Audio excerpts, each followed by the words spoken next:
Hello, this is Adam Graham from Pretty Much the Present, and this weekend we're going to do something a bit different, as our weekend compilation will actually be from the Amazing World of Radio and will feature some of the various Easter programs we've done.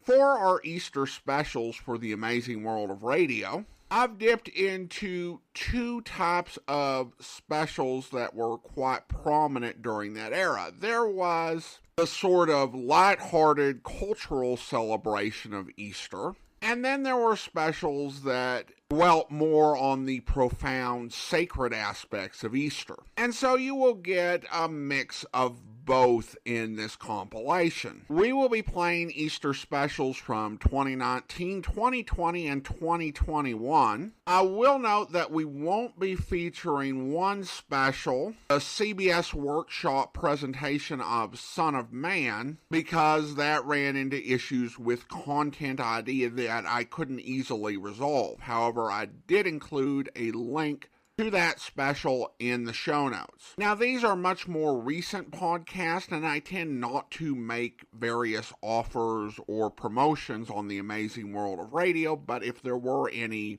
please be aware that only information on the current website applies. But let's go ahead and take a listen to these Easter specials.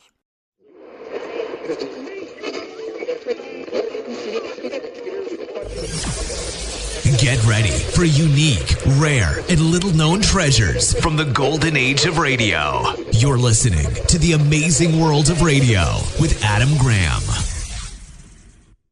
Welcome to The Amazing World of Radio. From Boise, Idaho, this is your host, Adam Graham. If you have a comment, email it to me, box13@greatdetectives.net. Well, we are into our Easter programming, and we're going to bring you two Easter specials.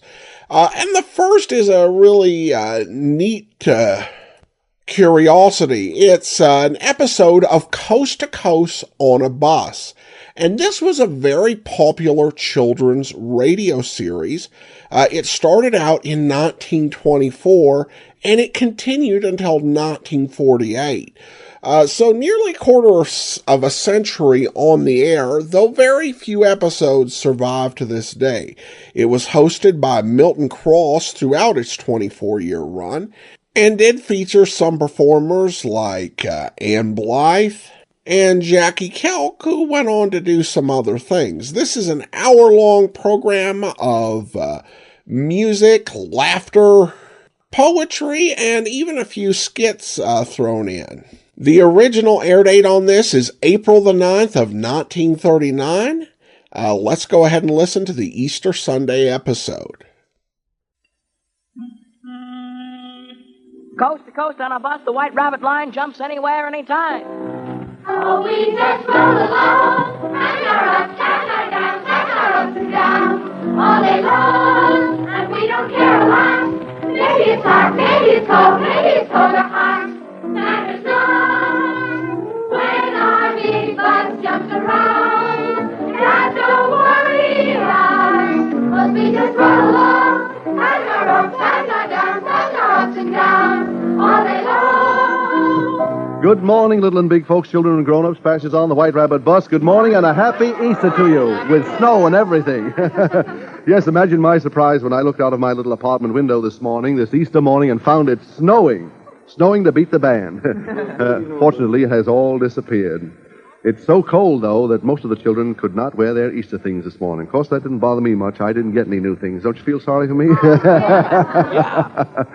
But just to say, the big White Rabbit bus is flying along, loaded with happy Easter wishes for everyone. Yeah, I'll say she is. And here is Easter greetings from the porter. And Assistant Porter. And Driver Kelk. And Peter Pig. And Freddie Cab. And Mumsy Pig. And Polly Pig. And all the big girls. And all the big boys. And the little girl. And the little boy. And the lady next door. And everyone. And before we go any farther, we bring you our morning hymn, a sacred song most appropriate for Easter morning, The Holy City, sung by Audrey Egan.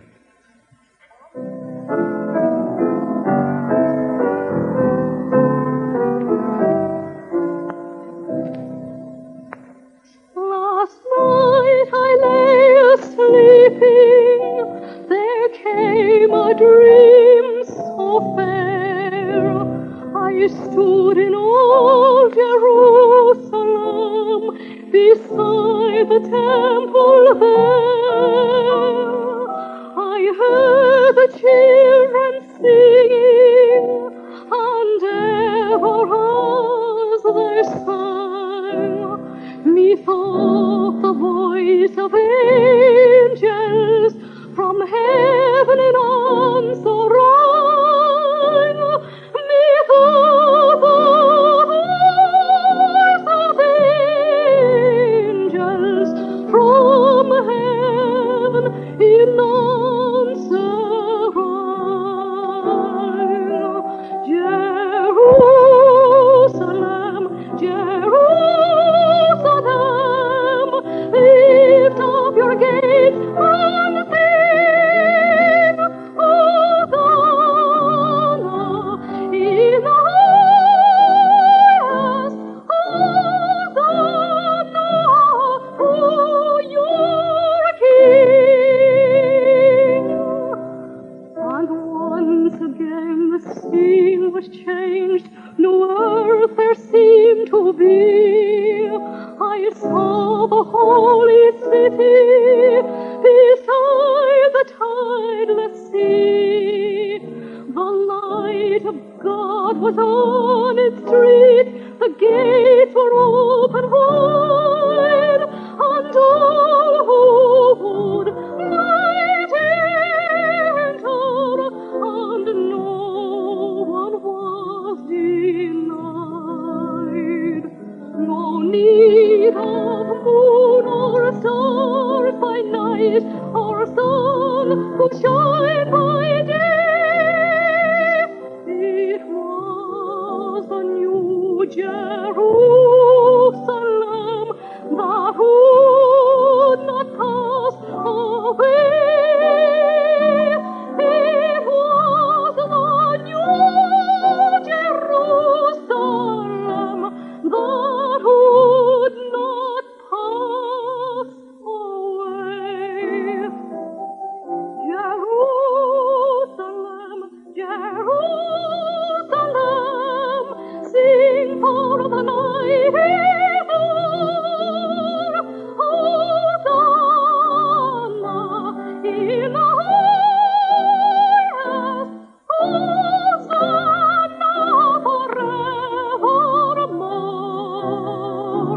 Hosanna in the highest, Hosanna forevermore.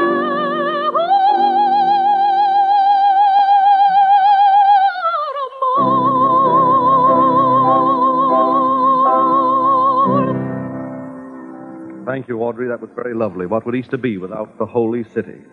And now I believe Mary Frances Carden has an Easter greeting for us. Haven't you, Mary Frances? Yes, Mr. Cross. It's a poem written by Charles Hanson Towne, and it's called An Easter Canticle. Shall I read it for you now? Please do.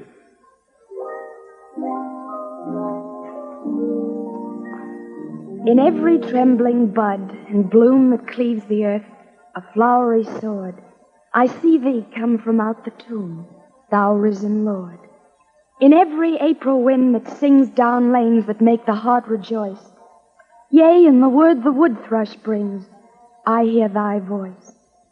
Lo, every tulip is a cup to hold thy morning's brimming wine. Drink, O my soul, the wonder of it. Is it not thine? The great Lord God invisible hath roused to rapture the green grass. Through sunlit mead and dew-drenched dell, I see him pass. His old immortal glory wakes the rushing stream and emerald hills.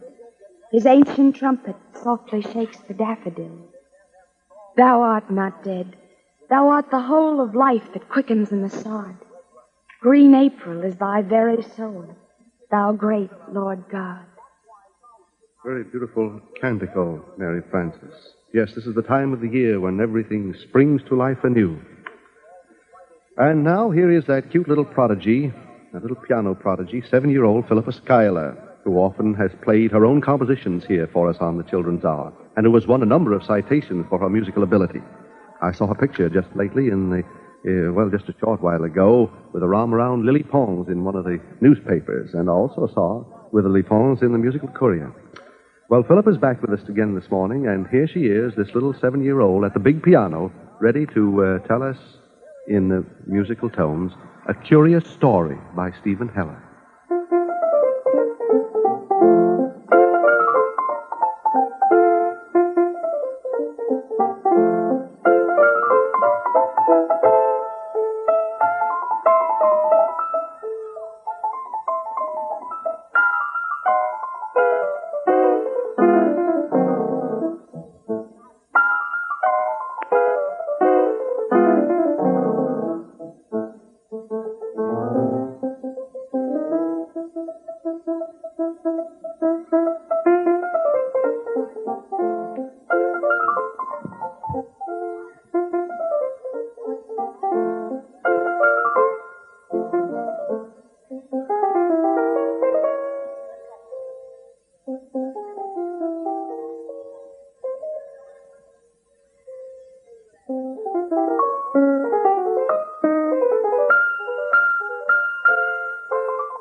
That was a curious story indeed, Philippa. Fascinating and so sweet. 7-year-old Philippa Schuyler with 3 little white flowers in her dark curls this morning. And who is this standing here with her ticket ready to pay for a ride on the White Rabbit bus? It's Jeannie Bunny Elkins, Mr. Conductor. I believe it is. Jeannie Bunny Elkins herself, all dressed up for Easter in her colorful little heart dress this morning. You look very sweet yourself, Mr. Cross. Oh, do I, Jeannie? Yes, I think you look beautiful. Well, now, thank you very much for the compliment. And now, have you a little song for the passengers on our White Rabbit bus today, Jeannie? Of course I have, Mr. Cross. It's all about Easter bunnies. Oh, yes, of course. I remember now. The Bunny's Paint Pot, and you want to do this especially for Mr. and Mrs. Call in Philadelphia.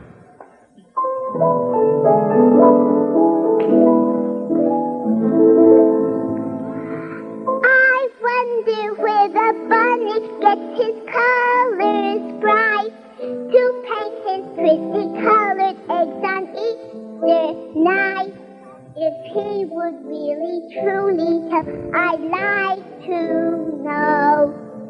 If he gets his colors from the bright rainbow, or if he dips his brushes in the dewdrop fair to paint the lovely eggs that we find everywhere. If he would really truly tell, I'd like to know. If Bunny gets his colors from the bright rainbow. I think he gets his beautiful colors from the rainbow and the dewdrops, Jeannie dear. Oh, thank you, Joy. Now do you want to come back and sit with me? I have some Easter eggs for you. Easter eggs for me, Joy? Yes. The Easter Bunny left a lot of them at my house, so I brought you some. Oh, thank you. Excuse me, Mr. Conductor. Joy brought me some Easter eggs. They're right here, Jeannie. Come along with me. Well, Jeannie, while you're looking over those Easter eggs Joy brought you, I think we'll ask Margaret McLaren to sing for us. Margaret has been having a Holy Week holiday vacation from her show, Knickerbocker Holiday. She sings for us now a number which she wants to dedicate to Mr. Robert Monahan in Rochester, A Heart That's Free. With a laugh and a dance, minds alive to interrupt.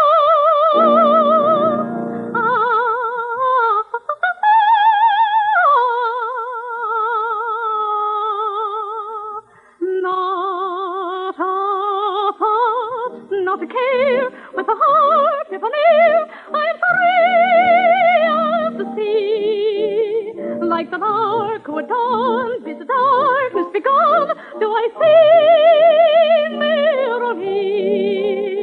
With a laugh and a dance, minds alive to and from, for I know not but glee. And the words that I bring, and the theme that I sing, is a song of a heart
did the darkness begun, do I see Melanie? With the laugh and the dance, might the life to entrance, for I know not but flee. And the words that I bring, and the theme that I sing, is a song of a heart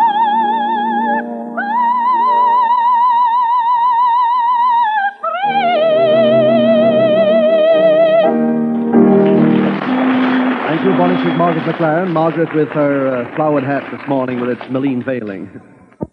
And now, Mr. Conductor, the committee is here. Yes, sir. We're all here. The committee? The Peter Pig Committee, Mr. Cross. Oh, the Peter Pig Committee, of course. You don't want to forget about us, Mr. Cross. We call on you every Sunday. And we always ask for a Peter Pig story. Of course, we know we don't have to ask. But we like to. And then that makes us sure we'll have a story. You do have a Peter Pig story, don't you, Mr. Conductor? Of course I have, Marilyn. A special Easter story from Folly Farm. Good. And here it is. Chapter 333 in The Adventures of Peter Pig by Gene Peterson. The day before Easter finds Mumsy Pig trotting down Piggles Avenue, holding on to the hoof of her small son, Peter. Looks as if he were being taken somewhere under protest. Let's check and find out. Listen. Oink. One day I have to play. Why do you have to drag me down to the Drake Brothers department store, Mumsy? There'll be a mob of animals, and they'll push us around and step on us. Oh, I realize getting in a crowd isn't much fun, Peter, but I have to buy you something decent to wear to church tomorrow. Well, can't you do it without my going along? No, not with any certainty. With Bro, I want to make sure we get the right size today, because we won't have time to change it. Well, then, let's go around by Hutch Hollow on our way to town. Oh, what do you want to go by Hutch Hollow for? Well, I have to make sure Ronald Rabbit comes by our house tomorrow. It's Easter, and I think it would be kind of nice to ask him and his brothers and sisters over to play. Yes, it would, Peter, but can't you telephone him after we get home from shopping? No, they haven't a telephone. With 15 bunnies to feed, I guess Mr. Rabbit can't afford anything like a telephone. Oh, their house is just around the corner, Mumsy. Come on, I can see it from here. There's Honeybun, the baby, swinging down the gate. Oh, dear, isn't he the cutest little thing that ever happened? Oink, hello there, Honeybun. Oh, hello, Peter Pig. Hello, honey. How are you this bright, sunny morning? Very well, thanks. And how are you, Mrs. Pig? Oh, I'm well, too, honey. But I am in a pretty big hurry. Do you suppose Peter could see your brother Ronald right away? No, Peter can't see Ronald this morning. Oink, why not? Because Ronald doesn't have any pants to wear. Doesn't have any pants to wear? No, Mama's washing them for Rufus' outfit. To press them so they'll look nice for Rufus' Easter outfit. For Rufus' Easter outfit? Yes, you know Rufus. He's my brother that's next oldest to Ronald. Mama cut Rufus' pants down to fit Robbie, and Robbie's pants down to fit Ralphie. Mama's been awfully busy cutting. She set me out the price so I wouldn't bother her. Oink, honey, how are you going to have a new Easter outfit? Oh, yes. Mama took my sister's rosy dress and made it shorter, and then she washed it and put new ribbons on it. Oh, it's so pretty. Now everybody has something to wear for Easter, excepting Ronald. Oink, doesn't he have anything to wear?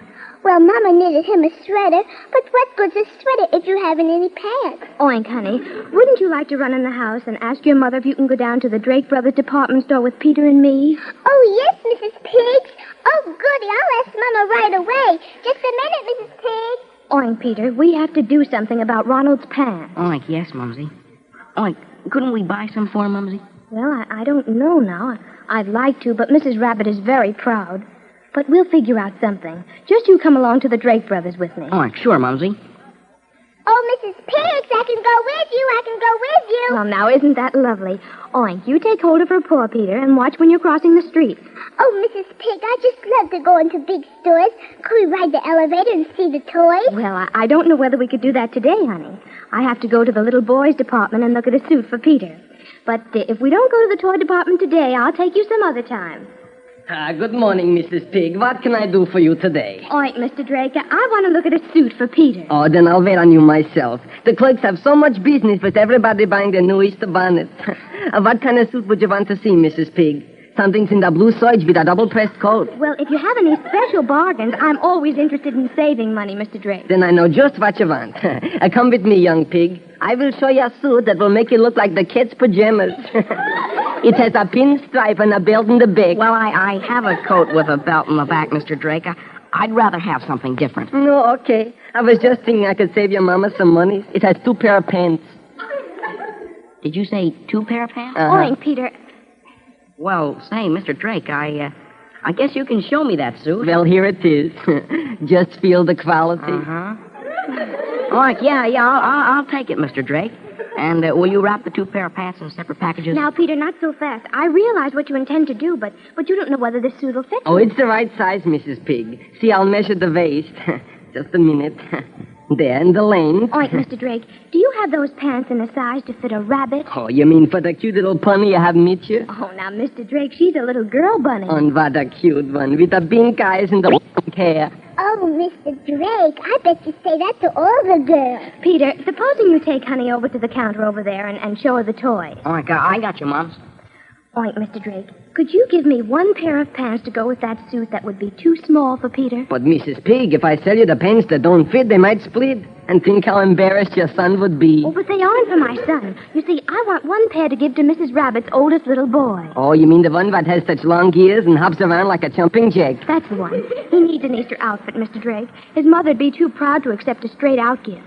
You see, I thought if I could arrange not to have 2 pair of pants that would fit Peter, you know, so I'd have to take 1 smaller pair. Oh, I see, Mrs. Pig. And Peter couldn't wear them, and you wouldn't want to throw away such good pants, so maybe Mrs. Rabbit could use them. That's the idea, Mr. Drake. Well, it's a little irregular, but seeing you're such a good customer, Mrs. Pig, and we wouldn't want for a rabbit should run around on Easter without pants, I'll do it. Oh, thank you, Mr. Drake. Oh, Peter, honey, we'll be ready to go as soon as Mr. Drake wraps up our package. There are 2 pair of pants, Peter, that come with that suit we're buying, but only one of them will fit you. The other one is too small. Oh, can you beat that? Yes, it does seem a shame, but I guess I can use them to make hooked rugs. Unless, do you suppose your mother could cut that small pair of pants down to fit Ronald, honey? I don't know. I expect she could. She's an awfully good cutter. Well, here's our package. Come, let's run along fast. Maybe they won't have to be cut at all. Oh, goody. Then everybody has something to wear for Easter. Come on, Ronald. Let's run quick. So we can tell Ronald. Ronald's going to have pants for Easter. Ronald's going to have pants for Easter. Well, I'm glad to know Ronald's going to have pants for Easter, aren't you? We're speaking, of course, of Ronald the Bunny. Peter Pig was Mickey O'Day. Honey Bun was Jeannie Bunny Elkins. Mr. Drake was Jackie Kelkin. Mumsy Pig was Audrey Egan. It was a good story, wasn't it? The children were fine. And now who'll sing a song for Peter Pig? Ronald has a song, Mr. Conductor. Yes, Ronald could sing about the Red, Red Robin. Of course, it isn't about a pig, but it's nice and springy. I think the Red, Red Robin is a lovely song. Oh, so do I. It always makes me think of Billy and Bobby Mouth. They used to sing it on the bus, remember? Yeah. Mm-hmm. All right, Ronald, will you sing about the Red, Red Robin for Peter Pig? And let us dedicate it to Billy and Bobby Mouth in Faraway, California. Of course, Mr. Conductor, I'd like to very much. Well, here it is. It's especially for bobbing Billy and Bobby. When the Red, Red Robin comes bobbing along, there'll be no more sobbing when he starts throbbing his old sweet song. Wake up, you sleepyhead, get up, get out of bed, cheer up, the sun is red, live, love, laugh and be happy. What if I've been blue, now I'm walking through fields of flowers. Rain may glisten, but still I listen for hours and hours. I'm just a kid again, doing what I did again, singing a song. When the Red, Red Robin comes bobbing along. Toodaloo. That's our bobbing young Ronald List, whom we used to call our Sonny Jim. And speaking of Billy and Bobby, we also had a telegram of Easter greetings from Jimmy McCallion, our former driver of the bus. And we all send our best Easter greetings to you, Jimmy. He's also in California, you know. Happy Easter, Mr. Conductor. Well, happy Easter to you, Renee. Well, you do look like spring song this morning. Oh, thank you, Mr. Conductor. I think she looks like a rainy spring song this morning, Mr. Cross. You do, Patty? Why is that? I don't know exactly. Maybe it's because you heard her practicing her song, Patty. Oh, maybe that is the reason. And what song is this? Oh, yes, I see. Of course, Rain. Is that it? That's it, Mr. Conductor. Rain by Renee. And she wants dedicated by, to Eileen Ryan in Montreal, Canada.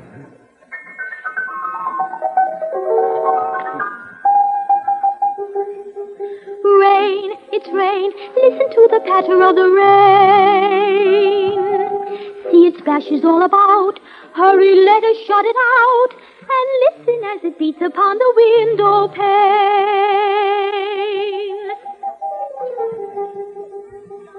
Sometimes it's fast and sometimes slow. But when the wind begins to blow, it dashes it against the glass and spoils the raindrop's dance.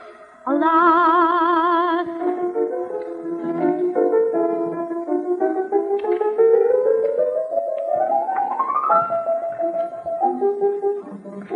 Now, again, listen to the patter of the rain. Though we shut the raindrops out, merrily they dance about, tapping, tapping, tapping on my window pane. But from its home within the sky, the rain has brought a lullaby that angels sing as God they keep. I find I'm falling fast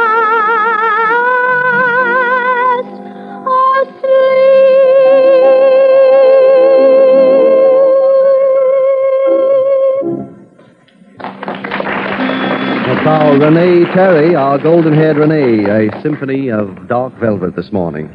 And now an accordion bit pressed out by Marcello Roviaro from Tenafly, New Jersey. It's the Jolly Caballero, which we dedicate to Dr. St. Dennis up in Montreal.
Bravo, Marcello Roviaro and his accordion from Tenafly, New Jersey.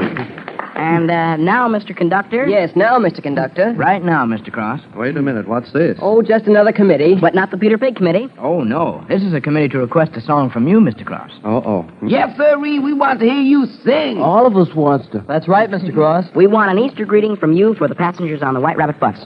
Well, all right, let me see.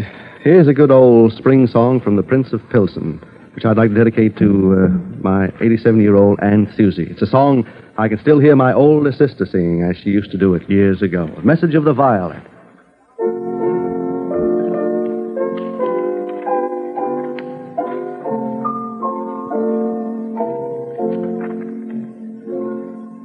The rose's lips are warm and red and burning with desire.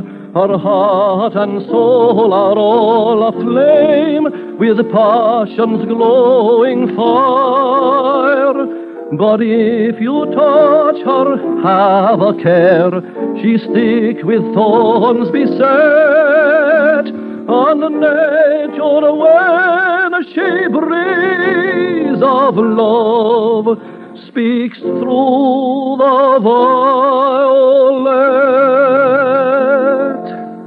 I bring a breath of springtime from woodlands where I grew. There's a kiss upon each petal. My lips are sweet with dew. The one who sends this message would whisper soft to you. I love you, love you, love you. And my heart's true blue.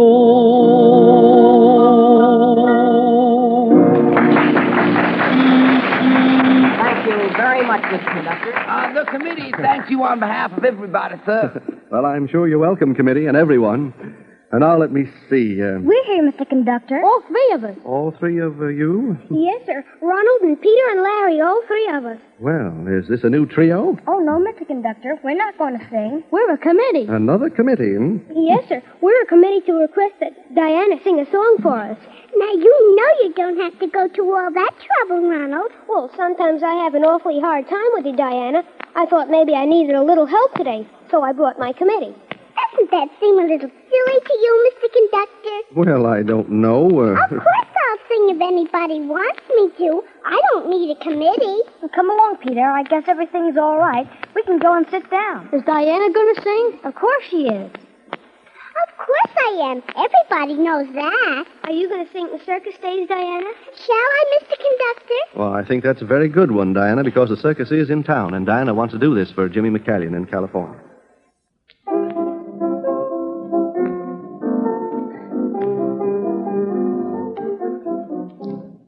Oh, circus day, circus day. Yip, yip, yay! It's circus day in town. Everyone is gay. It's a holiday. Circus day, circus day. Rum-tum-tum, here they come. It's circus day in town.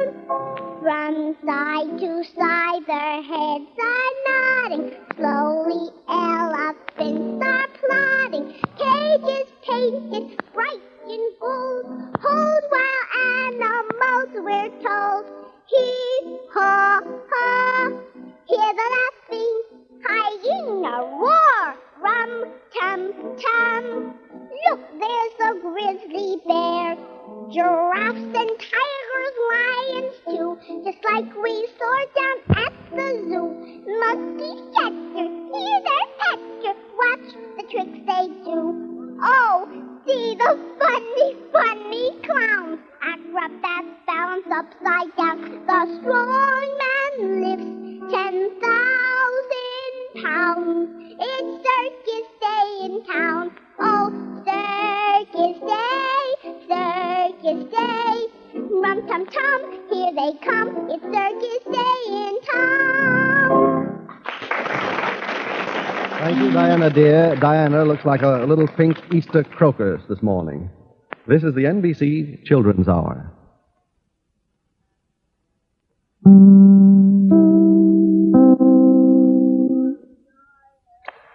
And now a special Easter morning treat by 40 Italian-American children of New York City who recently gave the first juvenile presentation of Mascagni's famous opera, Cavalleria Rusticana. We wish we had time to let you hear the entire production by the children. However, we will hear them in 5 familiar excerpts from the opera under the direction of Miss Ernestine Minciotti, who has trained the children in a year of intensive work. The opera, as you know, tells of some rather sordid happenings in a peaceful Sicilian village square on an Easter Sunday morning. But we're not interested so much in the story today as we are in Mascagni's music as sung by these little Italian artists, 25 of whom are between 4 and 12 years of age, and 15 of them from about 12 to 20. When I first heard these dear children, I was really thrilled and profoundly moved, and I think you'll feel the same way after they have sung for you. The music has been arranged for them by Donald Perry, and Herman Choloff will be at the piano. Now, I wish you could see the children in their many-colored Sicilian costumes of shawls and sashes, just just the way the artists look in the opera. Well, first we'll hear Turiddu, the young soldier singing of his love for Lola, who was one of his sweethearts before he left for the wars, but who in the meantime has married a teamster named Alfio. This Sicilian love song, or the Siciliana, as it is called, is sung behind the scenes in the opera. It'll be sung for us now by the youngest Turiddu I have ever known, 10-year-old Michelino Zizzo.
What a Turiddu.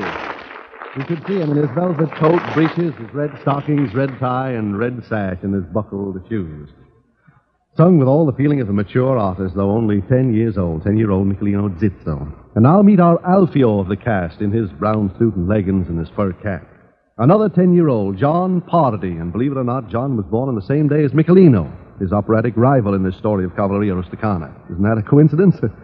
Well, Alfio, the teamster, makes his entrance whip in hand in the opera, singing of the happy life of a carter or driver, and also singing of his wife Lola.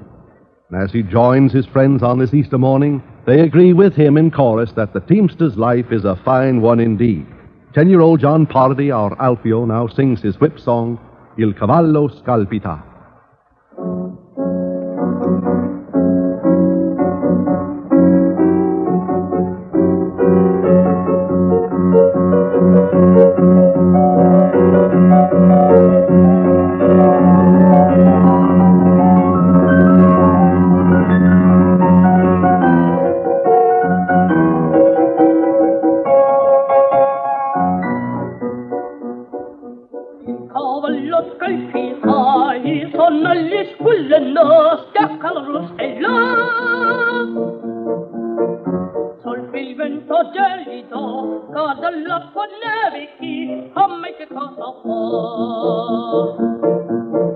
Il cavallo scalpito, i sonnelli squillano, gioca al rustello, gioca al rustello, gioca al rustello.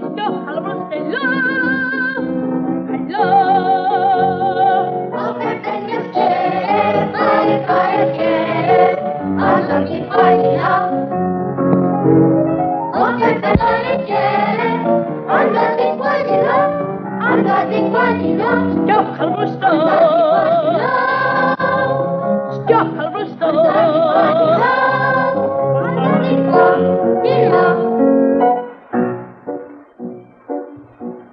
Ma per solo che me mi consolo, che tutta felice. Ma per solo che me mi consolo, che tutta felice. Il cavallo scalpita, i sonnelli squillendo, e il postio son qua, e il postio son qua. Oh, che belle schiere, e là, andati qua di là, andati qua di là, schiocca il rosto, andati qua di là, schiocca il rosto, andati qua di là, di là. Che belle schiere, schiere, schiere, che belle schiere, andati là, e poi io sono andati qua di là, andati qua di là, e poi io sono qua, andati qua di là. That was 10-year-old John Pardy, our Alfio, and the children in these excerpts from the opera Cavalleria Rusticana being sung by 40 Italian children for us this morning. Near the close of the opera, Turiddu is about to have a duel with Alfio. Turiddu has been a very bad boy, and he feels that fate is against him. He has a premonition of impending tragedy. His dear mother doesn't quite understand it all when he asks her to bless him as she did before he went to the wars. And then he bids her a tender, appealing, yet despairing farewell. Un bacio, mamma, addio. A kiss, mamma, farewell. And here is 10-year-old Michelino Zizzo again as Turiddu and 14-year-old Filomena Bellezza as Mamma Lucia.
Vado fuori all'aperto,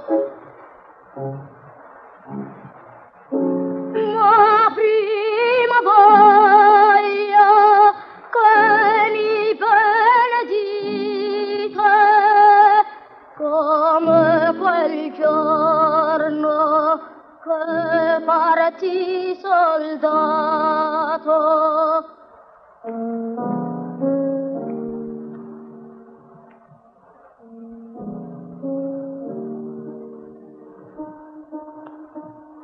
E poi, mamma, sentite, sia d'antrenarsi, sia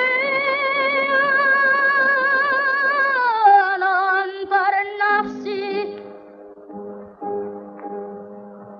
Voi dovrete fare da madre a santa. Io l'avevo giurato di cantulla l'altare.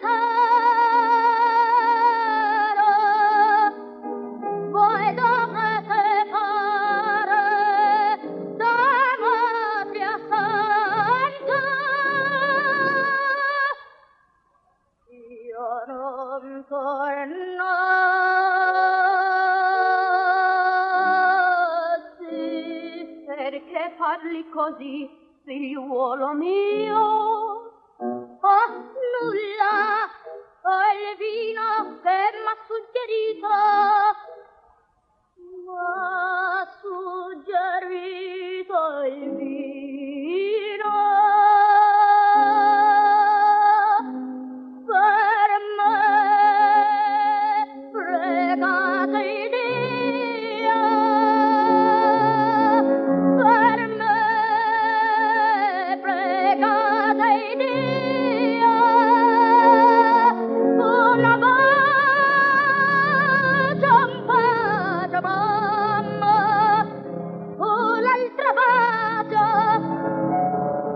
l'altra bacio, addio. Dio non tornassi, fate da Macchia Santa, un bacio, mamma, addio. Bravo. Was our 10-year-old Michelino Zitzo, our Toriddu.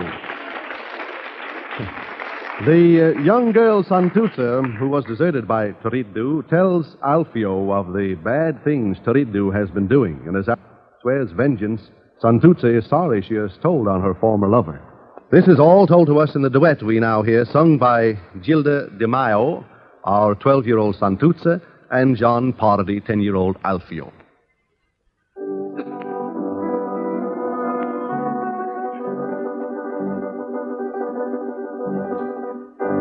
Amore santo, all'algrato vitano, in fodio suo che vi parlai così, in famiglia, adesso non perdono, adesso non perdono, vendetta pro, piacerà. Adesso non perdono, Fico mio son, che vivi traio così.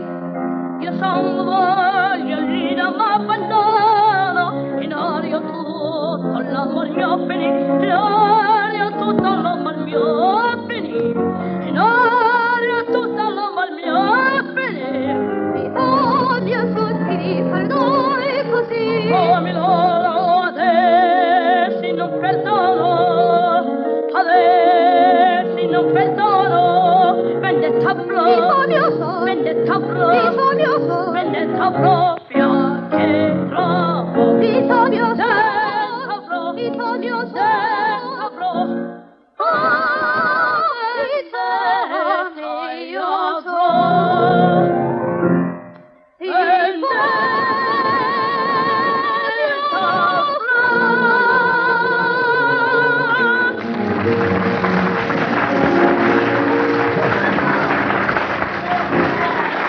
Gilda De Maio and John Pardy.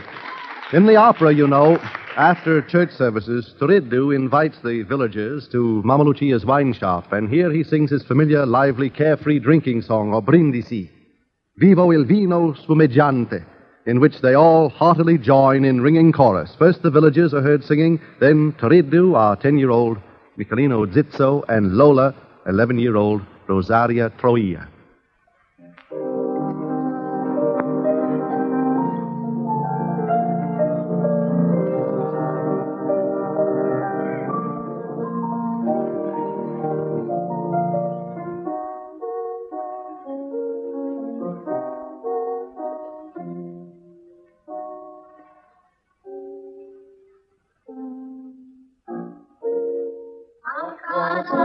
A casa, amici.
Non ho visto comparar fior. Chi pensate verrà in piazza?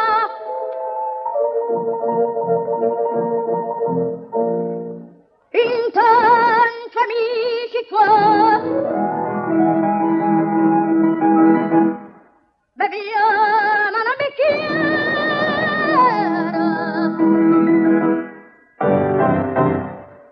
Il vino spumeggiante nel bicchiere scintillante, come il riso dell'amante, mito infante il giubilo.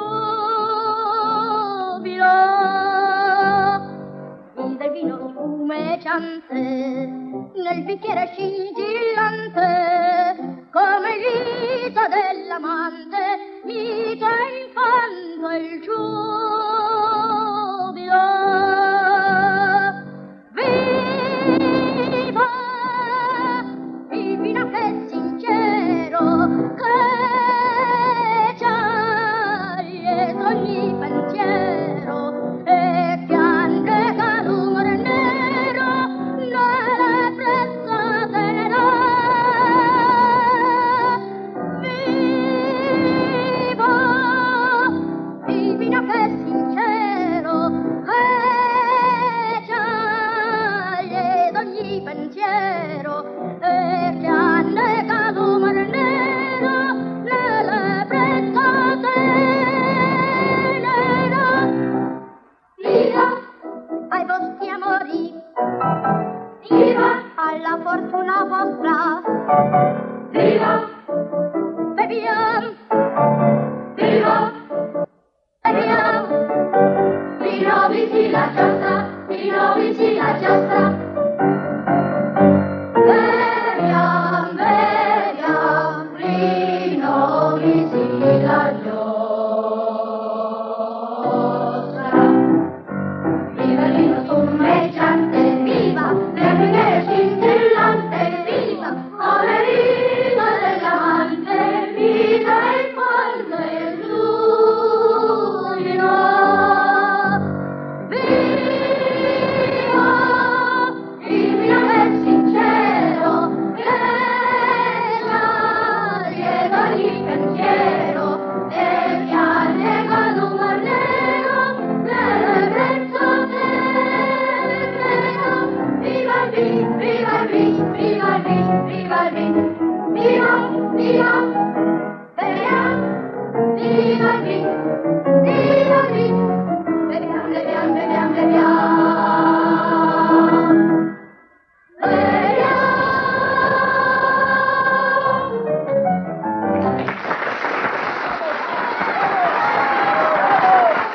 Yes, bravo, bravo. Wasn't that great? The performances given by these children demonstrates clearly the fact to me that Cavalleria Rusticana is an Italian opera written by an Italian in Italian to be sung by Italians young or old. These children certainly have a natural, traditional musical heritage. They sing, as their young director has said, because they love to sing and they just pour their little emotional hearts and souls into it. We're very happy to have had the privilege of presenting this gifted group, and we're very grateful also to their director, Miss Ernestine Minciotti. We'll interest you to know that we have as one of our guests in the studio this morning Mrs. Luisa Basso, sister of Maestro Leopoldo Mugnoni, who conducted the world premiere of Cavalleria Rusticana in the Constanzi Theater in Rome on May 20th, 1890. And this program will be shortwave to Italy during, the next few weeks, and Maestro Mugnoni will hear it at his Italian capital. And now, continuing, here is our bunny bus bugler, Jimmy Burke, who plays for us the ballad Because by Guy Dardillo.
Jimmy, you know, just won the cornet contest covering all Long Island high schools for the second year. And now here are the McNichols Trio ending our program with the Easter Parade, Marjorie, Dorothy, and Muriel. In your Easter bonnet, with all the frills upon it, you'll be the grandest lady in the Easter parade. I'll be all in clover, and when they look you over, I'll be the proudest fellow in the Easter parade. On the avenue, side by side, Fifth Avenue, my Easter bride, the photographers will snap us, and you'll find that you're in the rotograph. Oh, I could write a sonnet about your Easter bonnet and of the girl I'm taking to the Easter parade. On the avenue, side by side, Fifth Avenue, my Easter bride, the photographers will snap us, and you'll find that you're in the rotograph. Oh, I could write a sonnet about your Easter bonnet and of the girl I'm taking to the Easter parade. And that the McNichols want to do especially for Mrs. Forble of Stamford, Connecticut. And now I'm afraid it's time for a happy landing. So, a happy landing to you all. We'll make a happy landing, we're coast to coast on a bus. You'll see our bus go jumping, our hearts go thumping, we're coast to coast on a bus. We're gonna jump out your way, and see you any day, we're on our way, we have a good parade. Happy landing, we're coast to coast on a bus. Coast to coast on a bus, the White Rabbit line jumps anywhere, anytime. See you next Sunday, same time. This program is arranged and directed by Miss Madge Tucker, who is the lady next door. I may not be with you on the bus next Sunday. It happens to be my birthday, and I'm hoping to spend it in Vermont. I'll miss the children, and you listeners too, but I'll be one with you listening in. Thank you all for the lovely Easter cards sent to the children, especially the one which I have right in front of me here, which, like our song says, may all the ups and downs of life bring only joy to you. Milton Cross speaking. This is the National Broadcasting Company, RCA Building, Radio City, New York.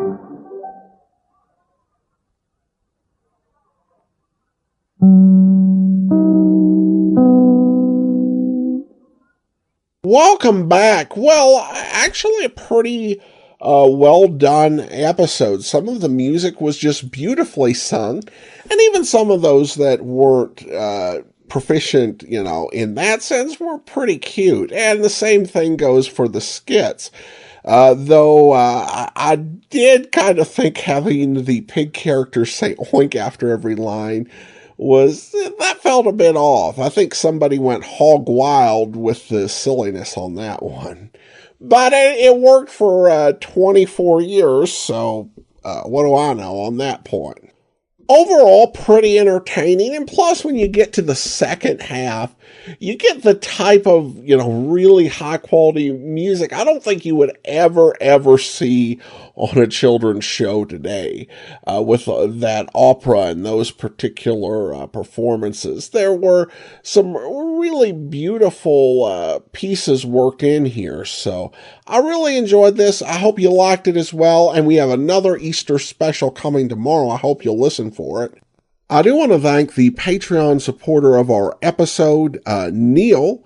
who currently supports us at the Shamus level of $4 or more per month and has been one of our Patreon supporters since September of 2016.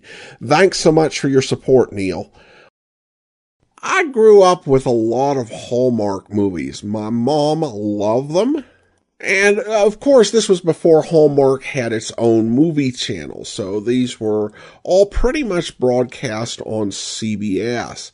And it's amazing to find out that the whole Hallmark franchise was actually broadcast going all the way back to the golden age of radio.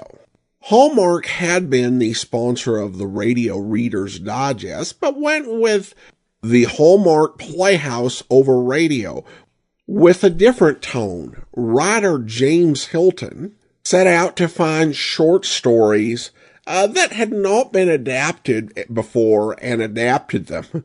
Their premiere episode was an exception to this, whether they knew it or not, and that was the Devil and Daniel Webster, which had been adapted quite a bit, but they did get quite a few stories that had not been adapted like 100 times as so many great stories were. So we're going to bring you an episode of the Hallmark Playhouse. The original air date is April the 6th, 1950, and the title is The Arbutus Bonnet. Remember, a Hallmark card when you care enough to send the very best.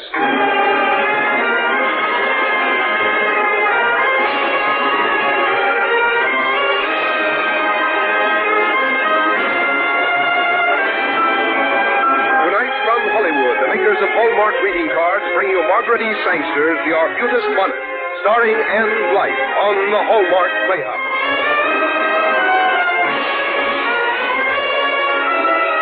Each week, Hallmark will bring you Hollywood's greatest stars in outstanding stories chosen by one of the world's best-known authors, the distinguished novelist, Mr. James Hilton.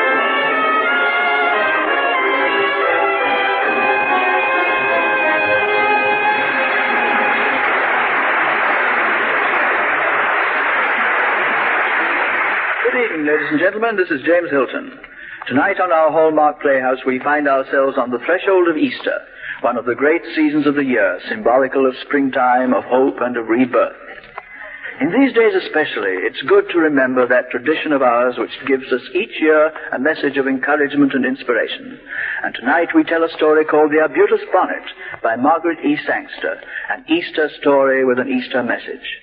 And we're especially privileged to welcome one of Hollywood's most charming and youthful stars, an actress whose own winsomeness is in tune with the season of the year, Miss Ann Blythe. And now, a word about Hallmark cards from Frank Goss, before we begin the first act of The Arbutus Bonnet.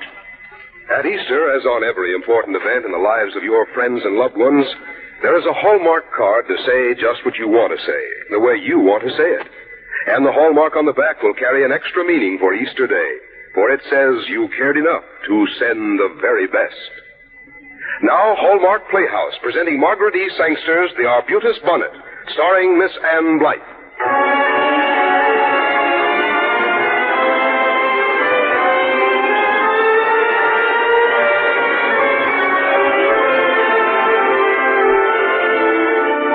When I look back now to those days in 1903, I can see that the story of my Arbutus Bonnet is the story of the springtime that every girl waits for.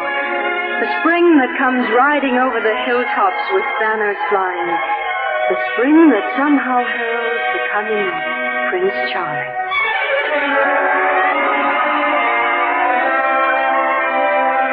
Eleanor, do you know that you've been sitting by that window daydreaming for almost 2 hours? Eleanor? Eleanor, do you hear me? Eleanor! What? Oh, I'm sorry, Father. What did you say? I said that... Never mind. It wasn't of any particular importance. As a matter of fact, all day I've been thinking of the day I met your mother. Oh. Was it spring? Yes. It was spring. Although it was snowing, and the paper said it was the coldest day of the winter. But when I looked into her eyes, it was spring. Oh, everyone's love story should be just like yours and Mother's. Almost everyone's is, Eleanor. You know, I think I have a very romantic little girl.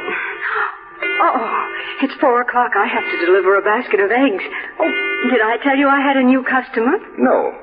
A woman stopped by this morning and said she was the housekeeper in the Grant house up on the hill, and she gave me a weekly order for eggs. The Grant house? Why, the Grants haven't been in the village for at least 10 years.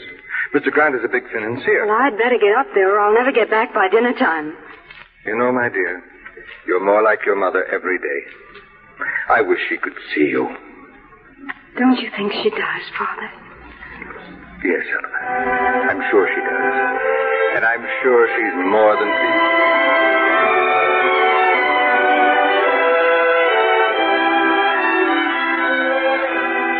I ran down the road that led from the parsonage to the Grant house. I ran because the sky was blue and the fields were bright with youth and color, and all of life was just around the corner. I ran as hard as I could toward the most exciting moment of my life.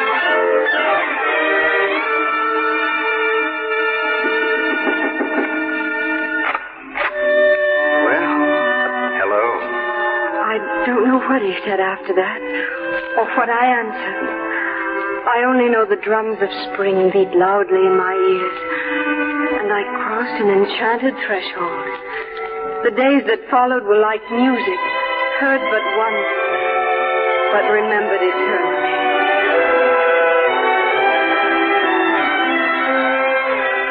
That's the church where my father preaches. Over there's the drugstore and the dry goods store.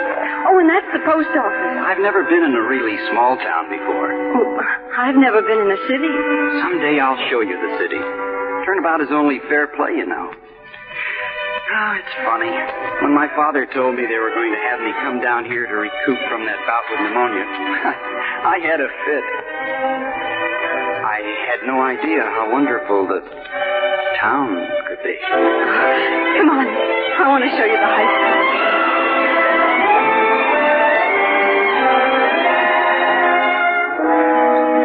Oh, I'm stuffed. Who fried the chicken? I did. Oh, I'm glad you thought of coming up here on top of the hill for the picnic. It's a wonderful spot. Oh, yes. I've always loved it. What are those flowers over there? Arbutus. My mother wore them in her hair when she was married. I always thought I'd have a cap made of them when I got married. An Arbutus bonnet.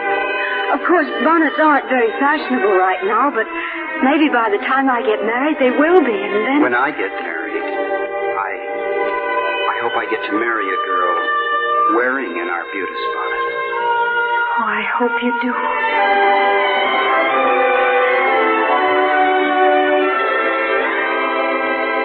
The end of summer. I can't believe it.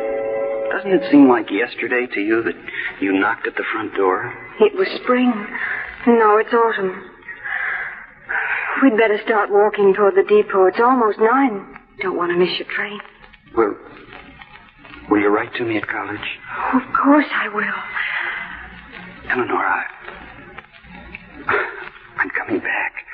You believe that, don't you? Well, I hope you'll come back.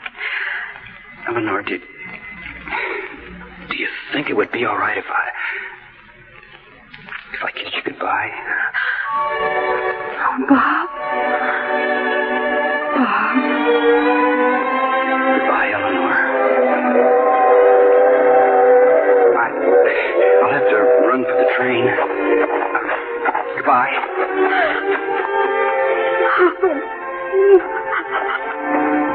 Eleanor, I wonder if you'd help me look up some notes for my sermon. Oh, Father, why must there be endings? Why, so there can be beginnings, my child. So there can be beginnings.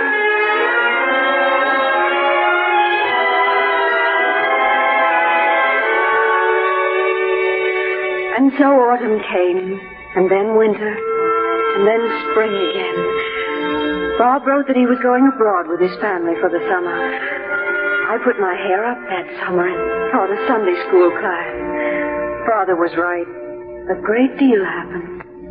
Eleanor, there's something I want to talk to you about. Oh, James, not tonight. I'm preparing the Sunday school lesson for my class. Eleanor, I've spoken to your father, and, well, I don't intend to be put off any longer.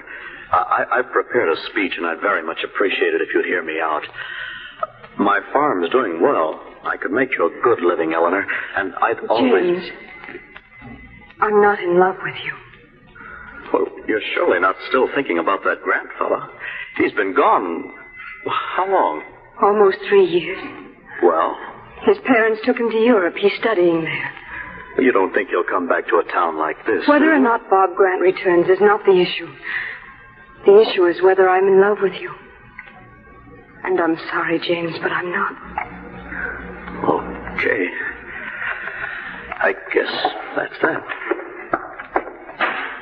It seems to me I've heard that door slammed by quite a few indignant young men lately. I don't know why it is that suddenly everyone wants to get married.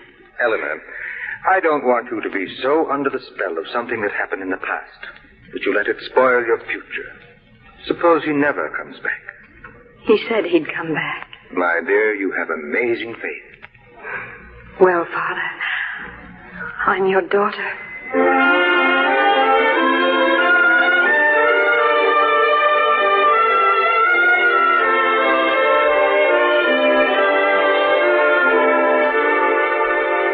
Father, I'm going to walk down to the library. Oh, I'll see if your books came on the evening train. Thank you, dear. Say, can you tell me where I might find a girl wearing an Arbutus bonnet? Bob. Oh, Bob, is it really you? Why didn't you write you were coming? Why didn't you tell me you were back from Europe? Oh, why? Hey, easy now, one at a time. We got in from Europe yesterday. As soon as we landed, I came right down here. Oh, I've got a lot to tell you. Oh, I can't believe you're really here. Eleanor, do you know what I'm going to do? No. No, I've not. I'm going to Panama to help build the Panama Canal. You're what? Oh, I knew you'd be speechless. My father's pretty close to Teddy Roosevelt. He fixed it for me. I leave next week. Well, why don't you say something? Why? Oh, that's wonderful, Bob. I'm sure I wish you every success. I don't know how long we're going to be there, but that can't be too long. And when I come back, I ought to have made some sort of name for myself as an engineer. Of course you will. And well, if you didn't mind waiting until then. That is, if you'd be willing to be engaged until then. If I'd be willing to be engaged. I didn't want to go down about things, and, well, if you would wait. Oh, of course I'll wait. I'll wait forever if it's necessary. Well, I hope it won't be necessary to wait that long. Eleanor, don't you think that... Bob? It is Bob Grant. Yes, it is, Reverend. How do you do? Well, forgive me for not recognizing you at once. It's pretty dark out here, and my glasses seem to be getting older. Reverend, I want to ask you for your daughter's hand in marriage. Well, don't you think you ought to come inside and put down those bags and then ask me? Yes, sir. I'd like to tell you my plans right away, Reverend. You see, I have to leave on the train tomorrow night. Tomorrow? Well, come in and tell me all about it.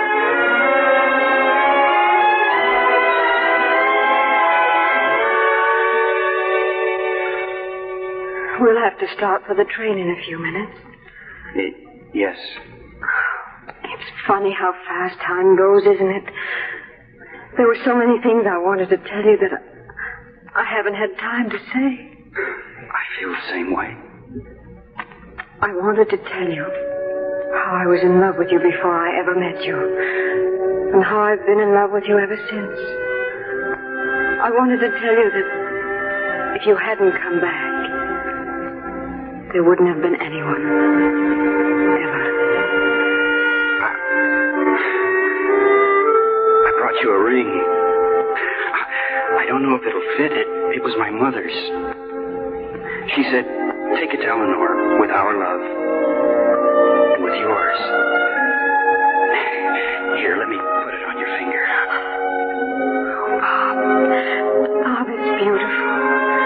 She said that when my father put it on her finger, he said, here is my promise to love you and to cherish you all the days of my life.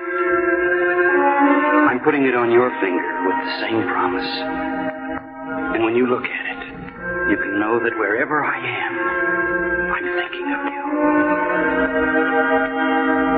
And counting the moments until I can get back to you. This ring is my promise of the future.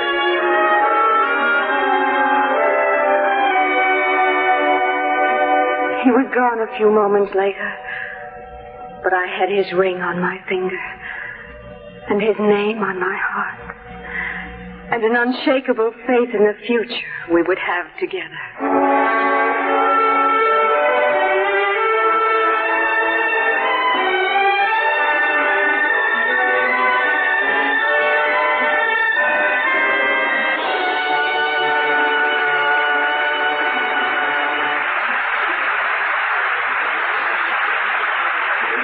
We'll return to the second act of the Arbutus Bonnet, starring Ann Blythe. It was Joseph Conrad, foreign-born master of our native tongue and widely known author of Lord Jim, who said, "Give me the right word and I will move the world." Yes, the right word can move the world, can double our joys, cement our friendships, solidify our love. And no one appreciates the importance of the right word so well as the makers of Hallmark cards. With rare discernment, they know there is no magic like the magic of words to reach the hearts of others. So you'll always find a Hallmark card that truly expresses your own feelings, whatever the occasion. And every Hallmark card will speak also of your own good taste by its perfection in every detail of color and design. That's why if you ask any group of friends what name they think of in greeting cards when they want to send the very best, they quickly answer Hallmark cards. Easter is one of the important occasions when we want to remember friends and loved ones. And for every friend, all those you care for, you'll find Hallmark Easter cards that say what you want to say, the way you want to say it. Cards with flowers bright as spring. Cards that express the deep spiritual joy of Easter. Clever cards to enchant the children, and cards for them to send. All have the Hallmark on the back that says you cared enough to send the very best. And now back to James Hilton and the second act of The Arbutus Bonnet, starring Ann Blythe.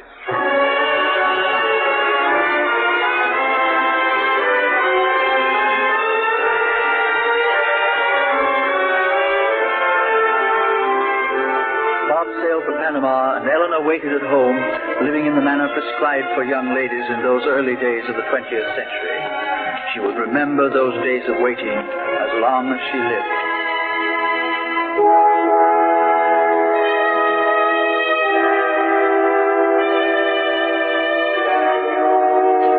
Life seemed suspended between letters.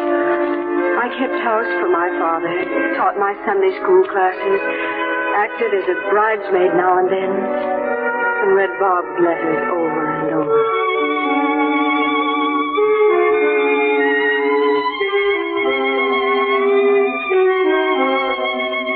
Dear Eleanor, I wish you could be here to see Panama for yourself. The jungle is on all sides of us now, but I turn my eyes from the jungle to the walls of our cottage, and there I see the sketches of what is to come. A great highway of water cutting through the jungle.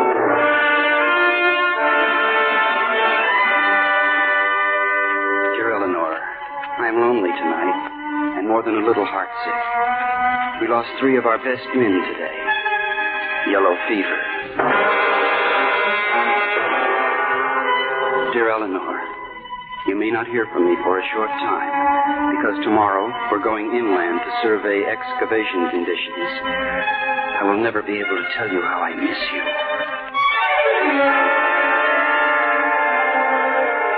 That was the last letter from Panama.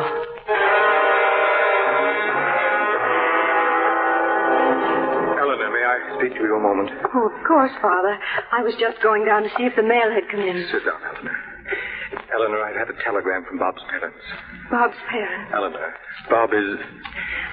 What are you trying to tell me? Bob is dead. Oh. He went inland on an expedition. The expedition never returned. They sent out searching parties. They weren't even able to find a trace of him. Oh, my child. He's all right, Father. If something had happened to him, I'd know it. I'd know it, I tell you, I'd know it. He's alive.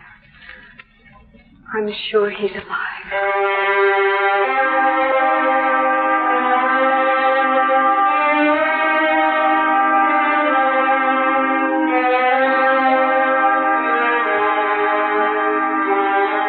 Hope dies slowly, deep agonies brought on by small wounds. An empty empty letterbox, an empty depot, an empty road. Hope dies slowly under the burning pain of unshed tears as time passes. And the endless empty days stretch on ahead endlessly. But at last it dies, and all hope ends. Eleanor, it's 3 in the morning. You must get some sleep. I can't sleep. What's happened to you? What's wrong? He isn't coming back. You know that, don't you?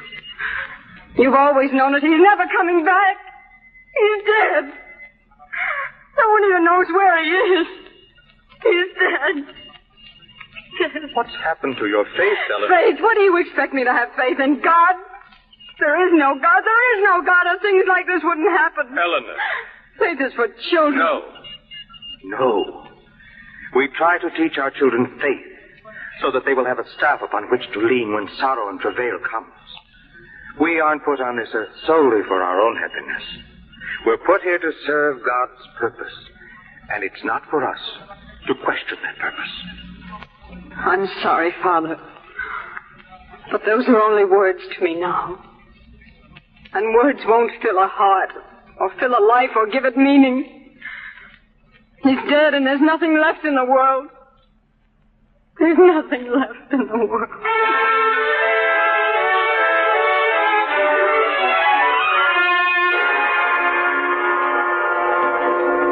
I'm leaving for the church now, Eleanor. All right, Father. I'll have lunch ready for you when you return. Won't you even come to the Easter services? I'm sure that you No, would. Father. I have a great deal to do. I thought I might straighten things up in the attic. They're in an awful mess up there. On Easter Sunday? Why not? It's just like any other day when you come right down to it. Very well, Eleanor. Whatever you say.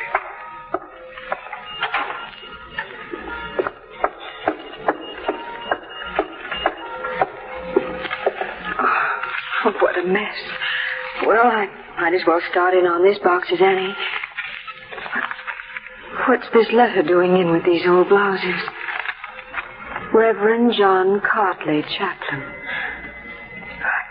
It looks like Mother's handwriting. My dearest John. It is Mother's handwriting.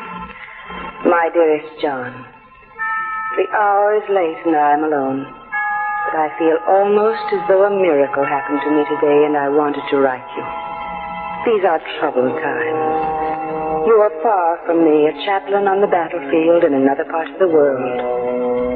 Often of late, I have wakened in the night cold with terror, thinking I heard the sound of battle, wondering if I heard them because they were close to you. And then fear would pull me down into such an abyss of loneliness and despair that I began to think that something had happened, and you were lost to me. But today we were getting ready for the Easter services at the church, and I was looking for the proper lesson for my Sunday school class when I found some ancient and beloved words that healed my spirit and brought me peace. These words, which you know so well. Jesus said unto her, I am the resurrection and the life. He that believeth in me, though he were dead, yet shall he live. And whosoever liveth and believeth in me shall never die. Sometimes, my darling, in these black and troubled hours, we need to hear those words again to reassure and sustain ourselves. I feel as though my own spirit has been resurrected, because for a while faith deserted me, and I walked as one dead among the living. I called on Dr. Alexander on my way home, and he told me I was going to have a child. And then I knew more clearly than ever how hope follows hopelessness, and resurrection follows despair. You must destroy this letter after you have read it, for it would never do for anyone to think of a minister's wife losing her faith, even momentarily. I do not know what God has planned for us, but I am content now to leave it in His hands and know that whatever comes from the hand of God must be good. Mother. Oh, Mother. Whosoever liveth and believeth in me shall never die.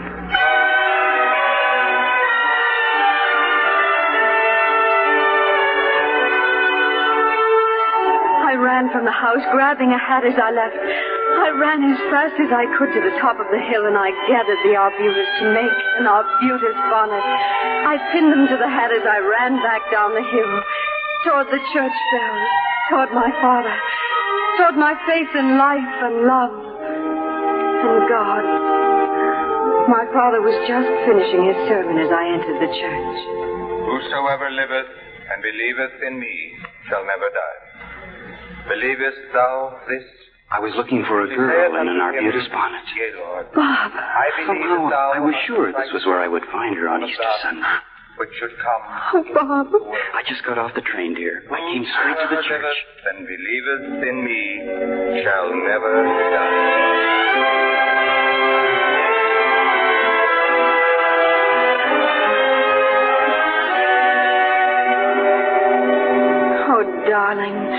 Darling, I waited so long without word from you. We came down with yellow fever. Some natives found us and took us to their village. I was completely out of commission for months. I was afraid you were never coming back. I told you I'd be back. Eleanor, what brought you to the church? Did you know Bob would be here? No, I found a letter that Mother had written you. A letter? Your mother had written me? Yes. It was a letter she wrote you while you were away. She told you she had almost lost faith in That hope. was the letter she wrote telling me that you were coming. Yes. She asked me to destroy the letter.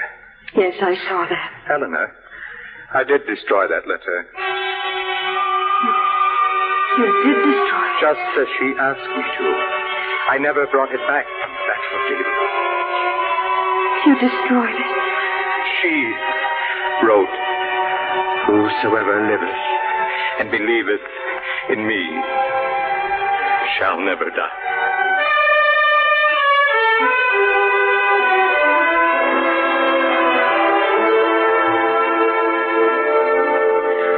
And so at last, once more it was the spring that somehow heralds the coming of Prince Charming. And the story of my arbutus bonnet ended, as we had dreamed it would, in the old village church with my father saying the beloved ancient word. And there is nothing more to tell. Just as we dreamed we would. We lived happily ever after.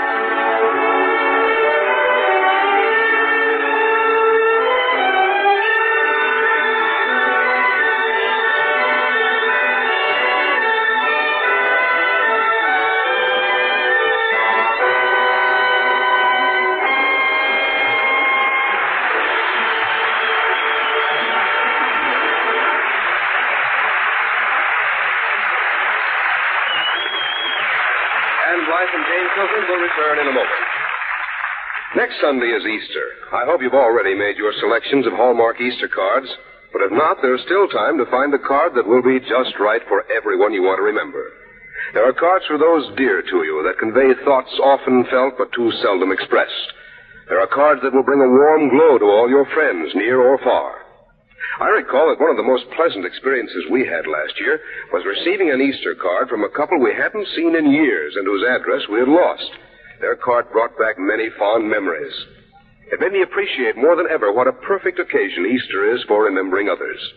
So if you haven't already shopped for your Easter cards, I hope you'll make a list now and select them tomorrow at the fine store where you buy your Hallmark cards. And, as always, you'll want to look for the Hallmark on the back of each card to say you cared enough to send the very best. Here again is James Hilton. Thank you, Ann Blythe, for a very moving performance. We were delighted to have you with us again on the Hallmark Playhouse. And I was delighted to be here, Mr. Hilton. But it's always a pleasure to appear on Hallmark Playhouse. Your stories are always about such wonderful people. You sound like one of our admirers. I certainly am. And I'm enthusiastic about Hallmark cards, too. And you know, I've already thought of several more people I want to buy Hallmark Easter cards for tomorrow. And now, Mr. Hilton, I understand that next week you will have one of your own stories on the Hallmark Playhouse. Yes, it's called Appassionata. And I must admit I'm a little bit partial to it because it's based on a theme of music. But it's also a romantic story. Oh, really? Who then is your star? Charles Boyer. And we're very happy indeed about it. Oh, I certainly won't miss it. Good. Our Hallmark Playhouse is every Thursday. Our director-producer is Bill Gay. Our music is composed and conducted by Lynn Murray. And our script tonight was adapted by Gene Holloway. Until next Thursday, then, this is James Hilton saying good night. Look for Hallmark cards that are sold only in stores that have been carefully selected to give you expert and friendly service. Remember, Hallmark cards when you care enough to send the very best. Ann Blythe appears to the courtesy of Universal International Pictures, who will soon release Ma and Pa Kettle Go to Town, starring Marjorie Main and Percy Kilbride. This is Frank Goss saying goodnight to you all until next week at the same time, when Hallmark Playhouse returns to present James Hilton's Appassionata, starring Charles Boyer. And the week following, Rosalind Russell and My Sister Eileen. And the week after that, Alice McKay's They Came to a River on the Hallmark Playhouse. This is CBS, the Columbia Broadcasting System. This is KNBC, Kansas City, Missouri. Overall, that was a really well-written and thought-provoking story, and definitely appropriate for the season. Just a very sweet tale. I also was fascinated by the commercials. I've heard a lot of programs where you have products that are still being sold today, but the branding is entirely different during the golden age of radio versus what you would get today. You might have some slight change, but the core branding here is the exact same thing that you'll get from a Hallmark commercial today. I mean, and that's just an amazing thing that your core branding stays the same for 70 years. I do want to thank this episode's Patreon supporter, Meg. Meg has been supporting our programs and efforts since September of 2015, and she's currently supporting the program at the detective sergeant level of $7.14 or more per month. Thanks so much for your support, Meg. Well, the second of our Easter-related programming is going to be an episode of Request Performance. Command Performance was probably the flagship program of the Armed Forces radio services during World War II. The idea was that members of the service would request something. Sometimes it could be an entertainer or combination of entertainers. Sometimes it'd even be just a sound from home. Sometimes it'd be a very specific sketch or sketch idea. And Command Performance would make these requests come to life. One of the best examples of this was the episode of Command Performance, which was a comic opera about Dick Tracy. Request Performance decided to take this whole concept civilian after the war ended, with people being able to write in and request their favorite stars and request some variations. I know that back during the first season of The Great Detectives of Old Time Radio, we played an excerpt of an episode of Request Performance where Nigel Bruce played Sherlock Holmes and Basil Rathbone played Dr. Watson. This episode of Request Performance originally aired on April the 21st of 1946. Let's go ahead and take a listen. Good. Good. That's what Campbell soups are. Good. The makers of Campbell Soups bring you Request Performance.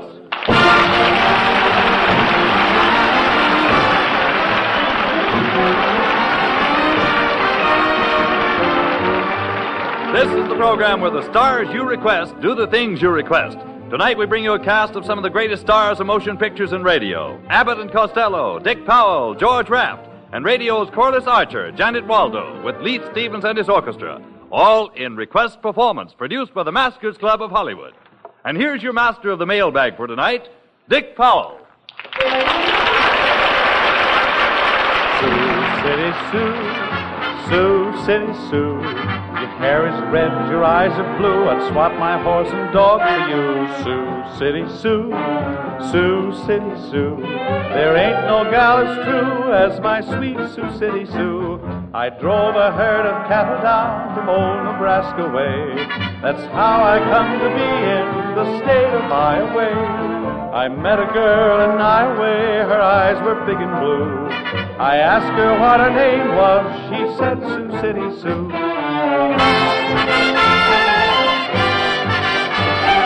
Your hair is red, your eyes are blue. I'd swap my horse and dog for you. Sioux City Sue, Sioux City Sue. There ain't no gal as true as my sweet Sioux City Sue. As my sweet Sioux City Sue. As my sweet... I'm through, boys. I'm through.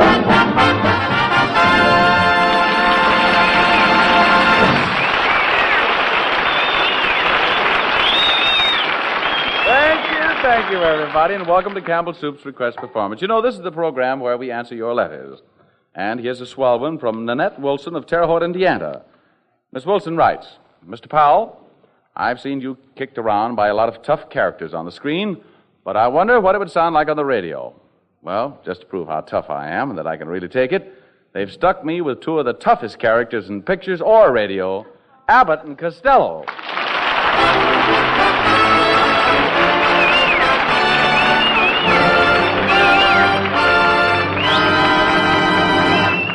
Ladies and gentlemen, I want to say what a pleasure it is being on the same program with a man who has one of the most famous singing voices in radio. Thank you, Abbott, thank you. Wait a minute. Wait a minute. All right. Costello. Wait a minute. I'm not talking about you. I'm talking about Dick Powell. Well, thank you, Mr. Abbott. Listen, Costello, I don't want any trouble with you. Oh, so you think you're tough, eh, Powell? Costello, did you see me in my last picture cornered? No, I didn't. Did you see me in Murder, My Sweet? No, I didn't, darling. Costello, he's talking about his pictures. Hey, I'm a pretty tough guy myself in pictures, you know. I was a tough guy in Frenchman's Creek. Now, wait a minute. I saw Frenchman's Creek, and I didn't see you in it. Well, during most of the picture, I was up the creek. Hey, look, Powell, you get to sing all the time, don't you? Why don't you give me a chance to sing? Well, I'll have to hear your voice first. I'll tell you what. Let's you and I try a few bars together. Try a few bars together? Yeah. Well, you'll have to pay for your own drinks. No, Costello, he means musical bars. Certainly, Costello. Now, look, let's see how much you know about music. I'll sing a note for you, and you tell me what note it is. Okay. Me. Mm-hmm. Me. That was H. No, that was G. It sounded like H to me. Costello, please. Will you cut that out? Costello, if you think you can do any better, let's hear you sing a note. Oh, okay. You have to pardon me. I got a frog in my throat. Why don't you let the frog sing? Come on, Costello, you can do better than that. Now, come on. Give him a nice, round, pear-shaped tone. A what? A pear-shaped tone. Let the note come out of your mouth shaped like a pear. Which end first? Costello, I don't think you ever sang in your life. Oh, yes, I did, Dick. I was a boy soprano. My voice was so high, I had to sing in a girls' choir. I even wore dresses like girls. What happened? Just when I was getting to enjoy it, my voice changed. Give him another chance, Dick. Costello, do you know any songs? Oh, sure. I have a large repertoire. Well, keep your coat buttoned and nobody will notice it. Hey, Abbott, who's writing this guy's material? Never mind. Well, never mind, Costello. I'll tell you what. I'm going to sing a couple of words, and I want you to repeat them after me. Okay. You ready now? Mm-hmm. Okay. Fresh fish. A fresh fish. Fresh fish. A fresh fish. That's enough. That was wonderful, Costello. Oh, wait a minute, Dick. What's the idea of getting me to holler fresh fish? Well, when I get through with you, if you can't make money one way, you can make it another.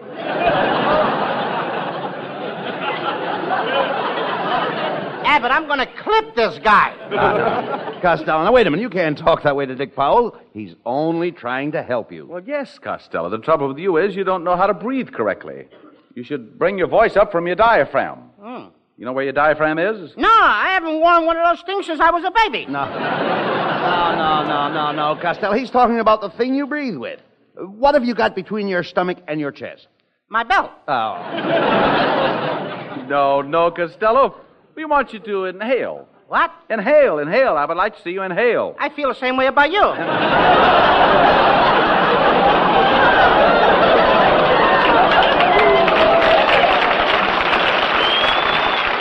Costello, please. Can't you do anything you're told? Well, but I can see that we're going to have to teach this boy how to sing the hard way. You know, Lou, the ancient Greek philosophers used to train their voices by singing with pebbles in their mouths. Now, I don't have any pebbles, but I do happen to have a pocket full of soda crackers. Now, let's both of us stuff some of these soda crackers in our mouths and see if we can't sing through the crackers.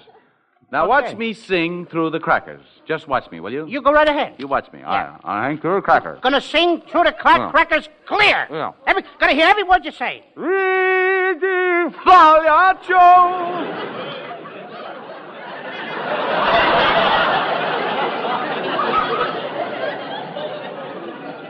see what I mean?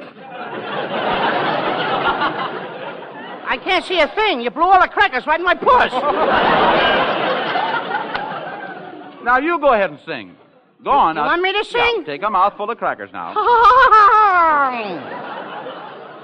I'm going to get finger crackers in my mouth. Go ahead, sing. Get All right. Are you going to get it? Go ahead.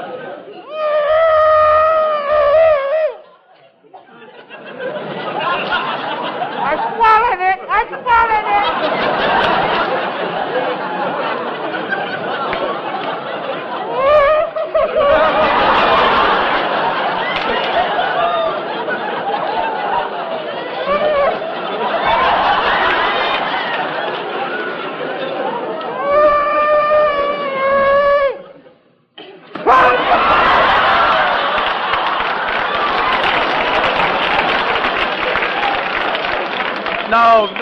No, you blew the crackers in my face. I blew it in your face? Yeah. Well, you better... Oh, yeah, that's one. You made me eat too...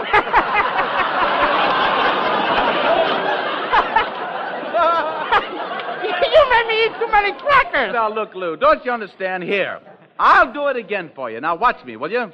And listen, I put the crackers down.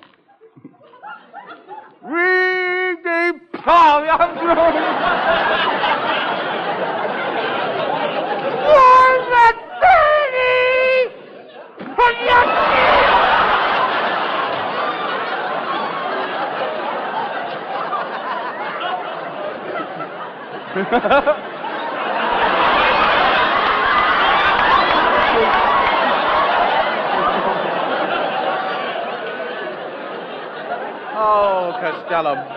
Don't you understand? It's all very simple. You have to be what we call perfect. That's all I want to know, Powell. Give me some more crackers. Oh, I got them. Now, will the first 4 rows kindly back up? I'm going to bread him like a veal cutlet. Here's something my mother taught me. Peter Piper, pick the pebble. Peter Piper, pick the pebble.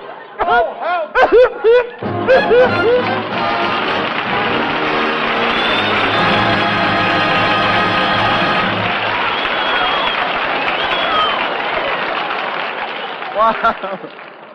While I'm getting rid of these crumbs, and I do mean Abbott and Costello, here's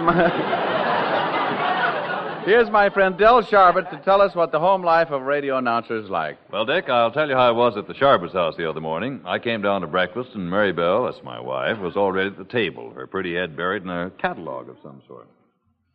Hiya, honey. Hello. What you reading? That's tomatoes, lima beans, and peas, and string beans. Mary Bell, don't tell me you're going to make vegetable soup. Oh, don't be silly, Del. I'm getting ready to plant the garden. And anyway, what would the Campbell soup people think of me if I made the vegetable soup? Well, there's just no sense to anybody making it. Not when Campbell's vegetable soup is every bit as good as the fine homemade kind. While the rich beef stock is so hearty and so chock full of tender green vegetables. Good. Want to have it for supper tonight? Well, naturally. And ladies, there's an idea for all of you. A Monday supper built around tempting plates of Campbell's vegetable soup. Campbell's soup on your shelf is like a part-time cook in your kitchen.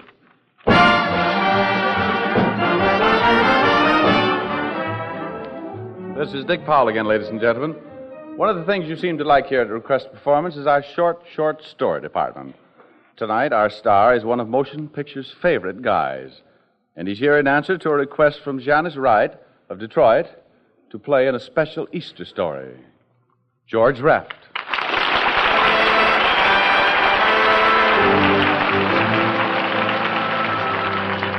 Campbell Soups bring you a request performance scenario in a nutshell. George Raft in Spring Comes to Central Park South.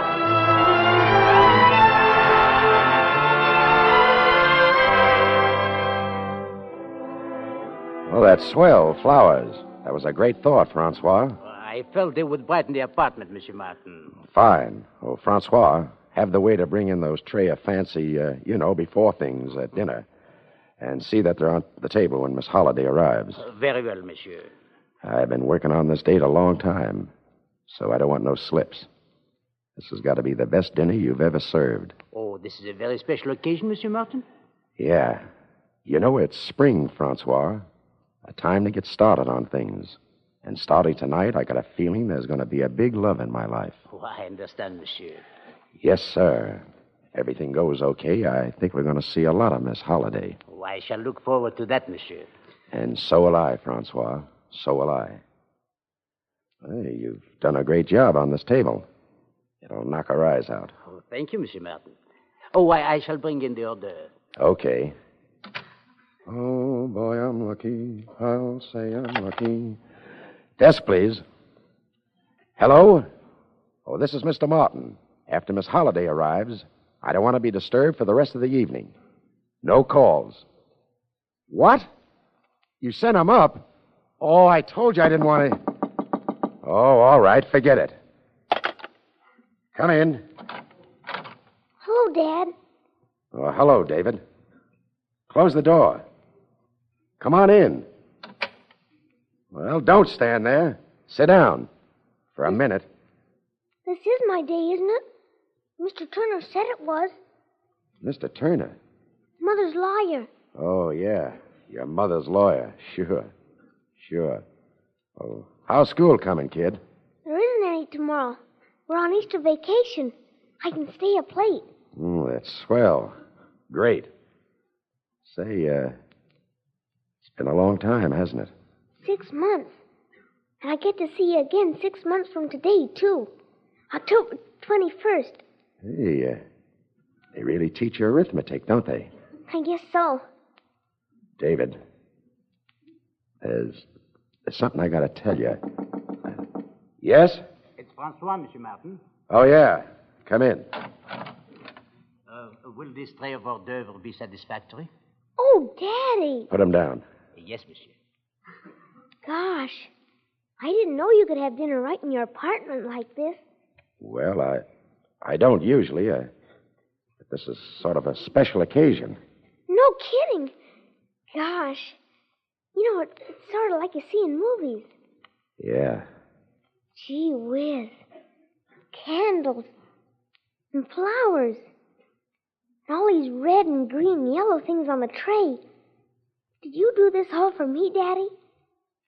Well, And you know, when I first came in, I didn't even think you were expecting me. Well, David, to tell you the truth, I'll be right back. Hello? Oh, she is? Will you... Tell Miss Holliday I was called away suddenly on important business. Thank you. David, dinner is served. Oh, Daddy. Daddy, this is wonderful. Francois, Yes, Monsieur? it's just like I told you. Spring. Time to get started on things. And starting tonight, I've got a feeling there's going to be a big love in my life.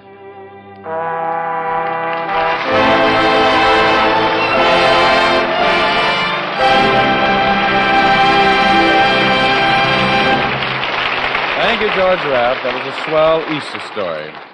You know, it's always nice for me to come around to request performance because it takes me back to the days when I used to sell Campbell's soup in the Orchid Room of Hollywood Hotel. And another thing I like about a request performance is that they let me sing here. They won't let me sing anyplace else. So, Leaf, keep playing, will you? I'm always chasing rainbows,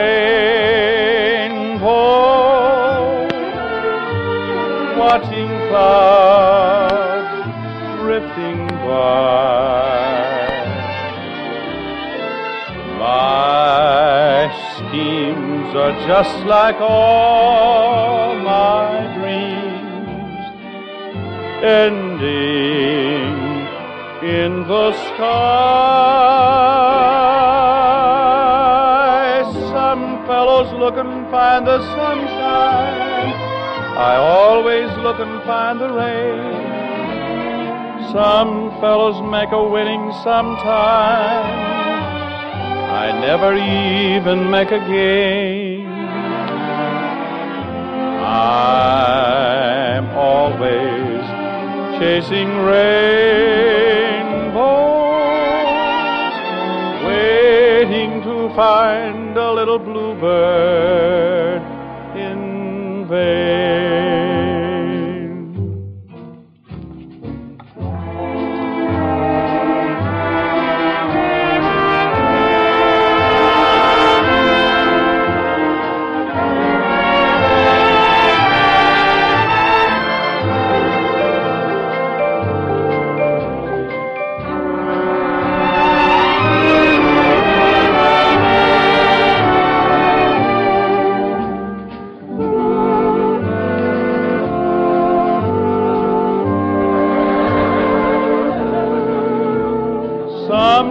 Look and find the sunshine, I always look and find the rain. Some fellows make a winning sometime, I never even make a game.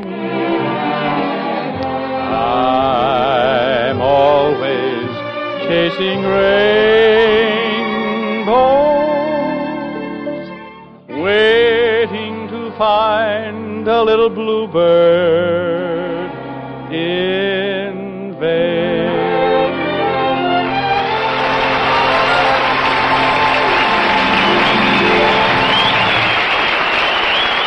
Thank you, Dick.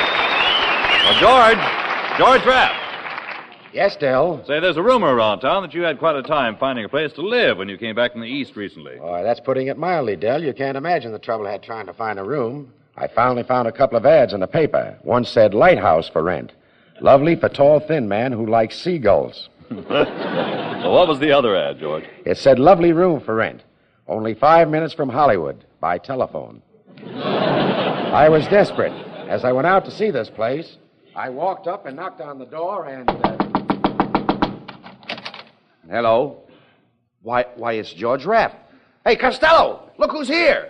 Ah, come in, Georgie, come in. Look, Costello, I came out here in an answer to an ad for a room. Ah, this is it. Abbott and I thought we'd taken another guy to help share expenses. Now, wait a minute. You mean the three of us are going to live here in this one room? Well, there's only one bed there. Where am I going to sleep? Hey, you can sleep over there in that dresser. You mean I'm going to have to sleep in drawers? Oh, no, I'll on your nightshirt. Why, Costello, George, this isn't a bad place.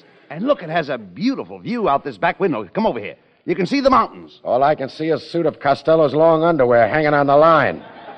Well, where's the mountains? You have to catch them between flaps. Well,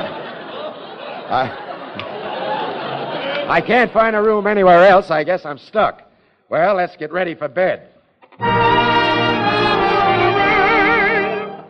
the buffaloes roam in a team, where the buffaloes roam in a home on a range. Who is it? It's me, George Rapp. Costello, will you get out of that bathroom? You've been in there for 3 hours. I'm shaving. Does it take you 3 hours to shave? Sometimes longer. I don't use a blade. Costello, open that door. George and I are ready for bed, and I'd like to brush my teeth. Ah, you don't have to come in here for that. Just slide him under the door. I'll brush him and hand him back to you. Let me at that door, Abbott. I'll get him out of there. All right, Costello, get out of that bathtub. I was just starting to take my bath. Costello, you dummy. What's the idea of wearing your long underwear while you're taking a bath? I always wear it. The wire brush hurts my skin. Hey, Abbott, never mind me. Get a load of that nightgown Raft is wearing. Well, what's the matter with the nightgown? Are you getting a little stylish, wearing a nightgown with a long train? That's no train. The sheet got caught in my zipper.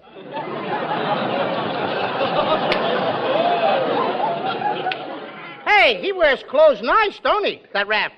Come on, Costello. We've got to go to bed. It's after 1 o'clock. Yes, and I'm tired. I didn't get a wink of sleep last night.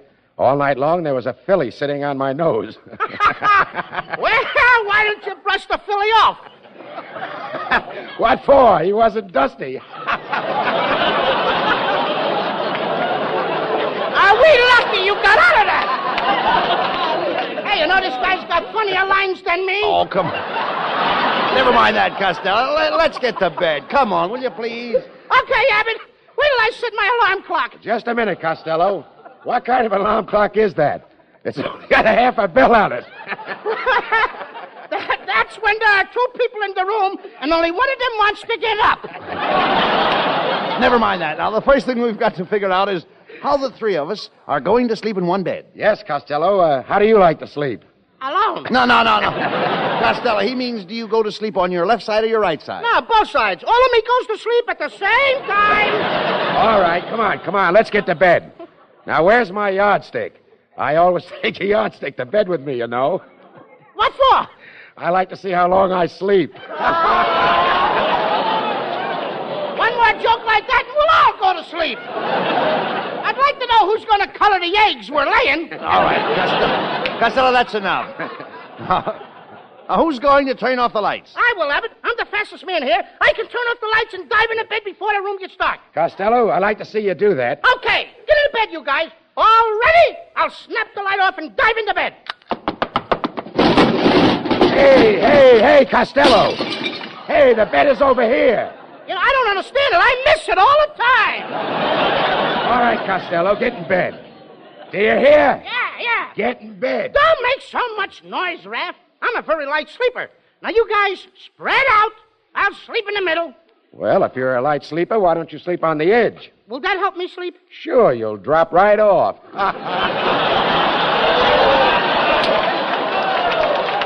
Are the same guys writing for me, too? Now, listen, stop all this nonsense and let's get some sleep. Hey, Costello. What? Did you hear that noise out in the kitchen? It must be a burglar. Costello, did you hear that burglar? No, Abbott. I'm asleep. Did you hear the burglar, George? No, I'm asleep, too. Wait a minute. A fine pair of cowards. Somebody has to go down there and catch that burglar. Raph, you go. Not me, Bud. The floor is too cold. What are you talking about, Raph? You've got nice, warm bedroom slippers. How do you know? I got them on. Look, the 3 of us will go together. Now, quiet. Don't make any noise. Yeah, but I can't see where I'm going. It's dark. Costello, just follow me. Grab a hold of the tail of my nightshirt. Okay. What was that? I think I stepped on your train.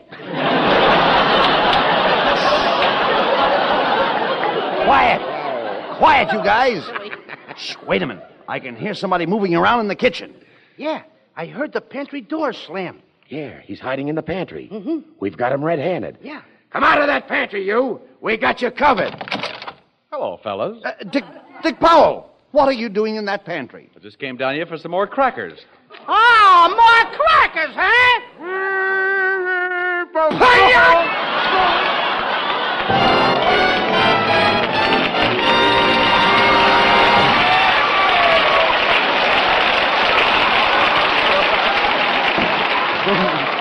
That's not a very good solution to the housing problem, boys. But here's Del Sharbutt with a hunch about lunch. Del? Well, something you ladies want to remember these days is to eat a good lunch, even if you're alone at noon. What with spring house cleaning, gardening, and a dozen other jobs, you've done a good day's work by then, and you need a good meal. So I hope pretty often you sit down to maybe a salad, tea, and a big bowl of Campbell's vegetable soup. With its hearty beef stock and 15 different kinds of garden vegetables, Campbell's vegetable soup is so soundly nourishing, women everywhere say it's almost a meal in itself. And if you taste it critically, you'll find it's just as delicious as the good homemade kind. The beef stock has the full-flavored, well-simmered taste you like, and is filled with nutritious garden vegetables, carrots, lima beans, peas, sweet golden corn, and all your other favorites. Good. So how about it? Will you treat yourself to a bowl of Campbell's vegetable soup at lunch soon? Campbell's soup on your shelf is like a part-time cook in your kitchen.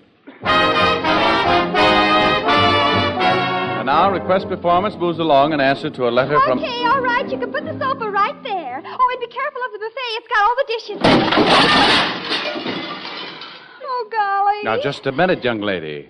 What do you think you're doing? We're moving in. Just put it down Now, wait over a there. minute. Come here a second. What's your name? Corliss Archer. Well, I guess you'll be leaving now. Now, Goodbye. just a moment. What is this fast brush here? What are you doing? Our gang's moving in on you. Oh, your gang's moving in on us, huh? Uh-huh. Well, get this straight, sister. This is my territory, see, and nobody's moving in. Golly. You must be... Oh, you must be a gangster. I'm going to call a detective. You got me wrong. I am a detective. Then I'm going to call a gangster. Daddy! Wait a minute. Now, calm down and relax, will you? Let's get this thing straight. Why all the furniture? Well, we're going to live here. Starting next Sunday, this is going to be our address. Oh, request performance is moving out, and meet Corliss Archer is moving in. Uh-huh. Well, golly, it's going to be just super. You see, next Sunday at this time, we'll be all moved in. You'll meet my mother and Dad. Is the pater very strict with you, Corliss? Well, he thinks he is, but, you know, we women have, ways. Then my boyfriend Dexter Franklin will probably be over. He's sort of a dope, but he's dependable and faithful. He sort of reminds you of a water spaniel. Then there's Veronica. She's my dog. Does she remind you of a water spaniel, too? Well, yes, she does. But she reminds you of a collie, too. And a bloodhound. And a fox terrier. And a poodle. Sounds like quite a mongrel. Well, maybe. But she's a thoroughbred mongrel. Well, get that furniture in place, Corliss, and make yourself at home. I have a feeling that the Archers are going to have a lot of visitors here next week. Yes, starting next Sunday night, Campbell Soups will present one of radio's most popular programs, Meet Corliss Archer, starring Janet Waldo. Well, Del, I guess that just about ties off Campbell Soup's request performance mailbag for this season. And it's so long for a while from all the stars who've had so much fun answering your letters. And it's good night from Lou Costello, Bud Abbott, George Raft, and your host in Hollywood tonight, Dick Powell. Good night, everyone. Good. That's what Campbell Soups are. Good. Every week, Campbell Soups bring you two big shows from Hollywood. The Jack Carson Show on Wednesday, and starting next Sunday, Meet Corliss Archer, starring Janet Waldo. If you do not have daylight saving in your community, Meet Corliss Archer will come to you next week at an earlier time. Consult your newspaper. George Raft will soon be seen in the United Artists picture Mr. Ace and the Queen. Abbott and Costello can now be seen in the Universal picture Little Giant and appear through the courtesy of Camel Cigarettes. Dick Powell appears through the courtesy of his sponsor, the F.W. Fitch Company. This is CBS, the Columbia Broadcasting System.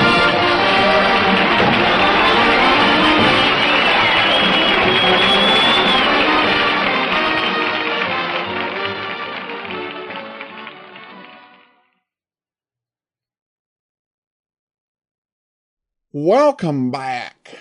Oh wow. I have to admit, I've really intentionally tried to listen to every Abbott and Costello related old time radio program and guest appearance. And I was really happy to find one that I had missed, because this was a lot of fun.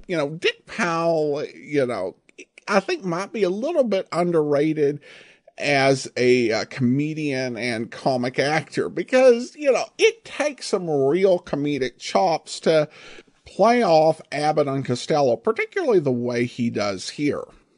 I was laughing so hard during that sketch. It's been a while since I've laughed that hard. Just, a great opening. And then, the little drama presentation I thought was really good. It was short, but it managed to, I mean, when you get to the heart of it, because, part of it was set up for this date, and then, you get into the actual meat of the story, which is just this really short interaction between the father and the son in this story.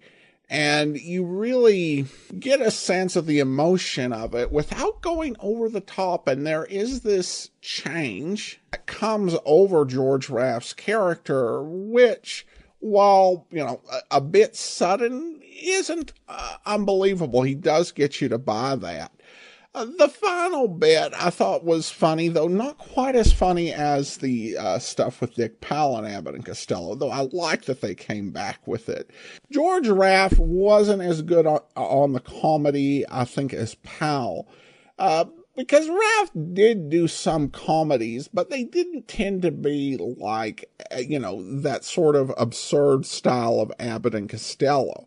And you can tell he really enjoys this, but he kind of enjoys it too much because you can tell throughout the program he's just on the verge of cracking up and losing it. Because this is definitely not his sort of sketch. But he does the best he can. And it should be noted that Raft later would perform with Abbott and Costello on television. He was on the Colgate Comedy Hour. And on that, Costello also really got Raft to lose it at least once. I also have to say that was certainly an interesting way to end a radio program. I don't think I've ever seen a transition handled in just that exact way. Of course, Powell's announcement at the end leaves open the possibility that you might get a second season of Request Performance. Sadly, that didn't happen. This was actually the last episodes.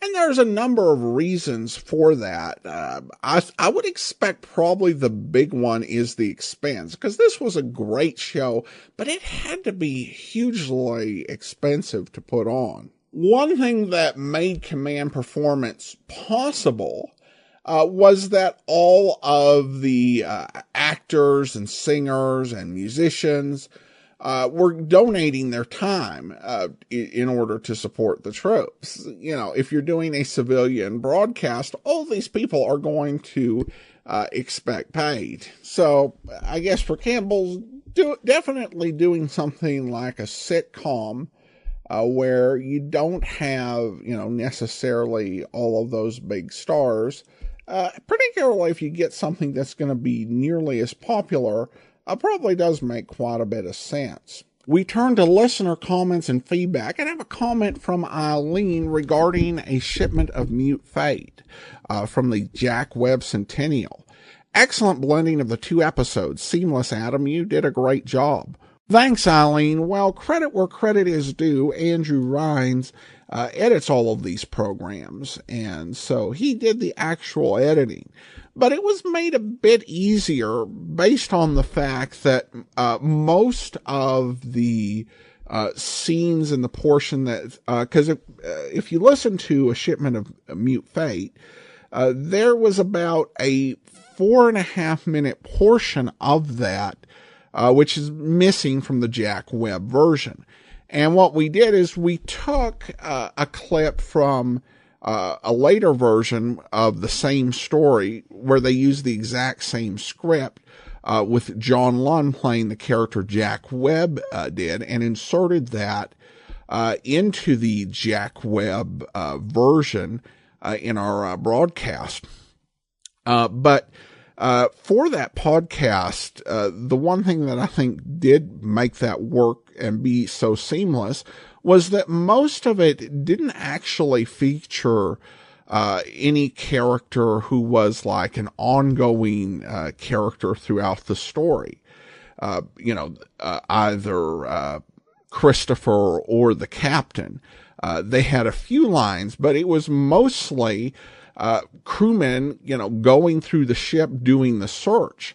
And I think that was actually effective because then you get to hear some more voices playing the crew than you had heard previously, which kind of makes the crew seem a bit bigger. So I think that definitely worked out pretty well. So thanks to Andrew for making it work, and really appreciate that when they did a shipment of Mute Fate, they realized how strong the script was, and even when they changed the actors, they didn't mess with the script. Bring you an episode of The Great Gildersleeve. Now, we played one of these around Labor Day, and that featured Harold Perry in the role of Gildersleeve. Perry left the role in 1950 to star in a program for CBS called The Harold Perry Show. He got a really good deal from CBS, and he kind of had hopes of bringing The Great Gildersleeve with him, but that whole franchise stayed at CBS, and Willard Waterman took over. Willard Waterman has a very similar style of voice to Perry, but some of the tics and eccentricities are different between Waterman and Perry. For one thing, Waterman made no attempt to copy Harold Perry's, trademark laugh. But in other ways, he really did carry on the role quite well through 1957 and even brought it to television. Today's program originally aired April the 9th, 1952, and the title is Easter Sunrise Service. The Kraft Foods Company presents Willard Waterman as the Great Gildersleeve.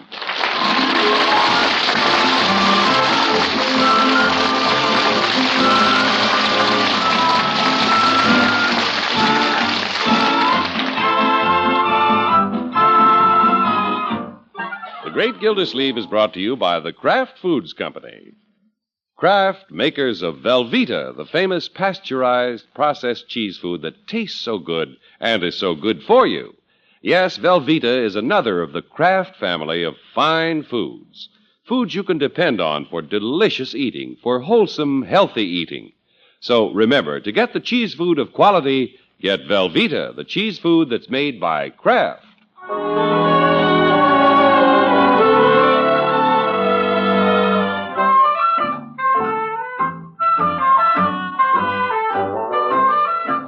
Well, in the town of Summerfield, it's the day before Easter, and the Great Gildersleeve's family is making elaborate preparations for the occasion. Marjorie has selected a new Easter outfit, Leroy has a new suit, and they've resolved to do something different this year, attend the Easter sunrise service. Of course, the Great Gildersleeve hasn't heard about these early morning plans. It's something I've always wanted to do, Leroy. Yeah, it'll be keen. Boy, I can't wait to get up at 4 o'clock in the morning. Let's go talk to Unky. Unky? Hey, Unc, where are you? In the den, children. Are we interrupting anything? No, not at all. Just glancing through the paper. Looking for an Easter gift for Paula. Oh? Guess I could get her one of these 2-pound chocolate Easter eggs. They're not too expensive. Well, if you want to be cheap, why don't you get her an Easter rabbit and let him lay the eggs? Leroy, I'm not trying to be cheap. I'm just trying to hold down expenses. Easter's beginning to cost as much as Christmas. Speaking of Christmas, do you know what I want next time? Leroy, please. Now then, what's the purpose of this delegation? Unky, we have the most marvelous idea. Tomorrow we're going to sunrise service. Yeah, we're getting up at 4 o'clock in the morning. 4 o'clock. We'll have a good time. Unky. Just leave quietly and come home quietly. You mean you don't want to get up at 4 o'clock? No. But, Unky, the sunrise will be beautiful. Marjorie, I've seen the sunrise. I worked my way through college delivering milk. I'm going to the 11 o'clock service the way I always do. I'll need my sleep, so I'll be alert when I pass the collection plate. I don't want to drop it again. Well, of course I can drive Leroy and Bertie to the service, but I wish you'd come along. Is Bertie going? She's singing in the choir. 100 voices, Unc. Well, I would like to hear Bertie sing. Well, if there are 99 other voices, I wouldn't hear much of Bertie anyway. Hey, Bertie! Yes, Leroy? Unc doesn't want to go hear you sing. He don't? No, it isn't that, Bertie. But I intend going to the 11 o'clock service tomorrow. Had my day all planned, a very busy day. We all have a busy day ahead, Unky. Yeah. I know Bertie's going to be busy. Bertie's going to sing like an angel at sunrise, then she's going to fly home and bake the ham. You ought to see Bertie's choir robe, Unc. Really? Oh, it'll be a beautiful spectacle, Unky. Cedar Hill will be banked with flowers. Yes, I read about that. Well, I've been there every year, and it's worth it just to hear those trumpets when the sun comes up. It is, Bertie? Oh, Easter's such a thrilling day. And, Unky, you'll see all the beautiful women in their new spring dresses. Well, if you children insist. Oh, boy, Unc. Glad you changed your mind, Mr. Gildersleeve. Well, I didn't exactly change my mind. I've been considering going for some time, but I wanted to be sure all of you were willing to get up at 4 o'clock as I am. Oh, brother.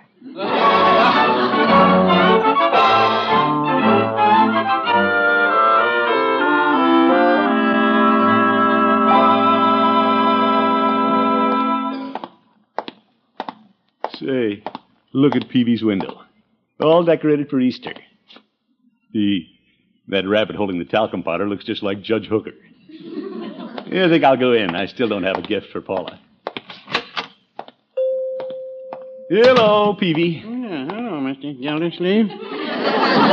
What can I do for you this morning? Peavy, what would make a nice Easter gift for Paula Winthrop? Well, Easter's usually a little chilly. How about a hot water bottle? No, Peavy. How about some perfume?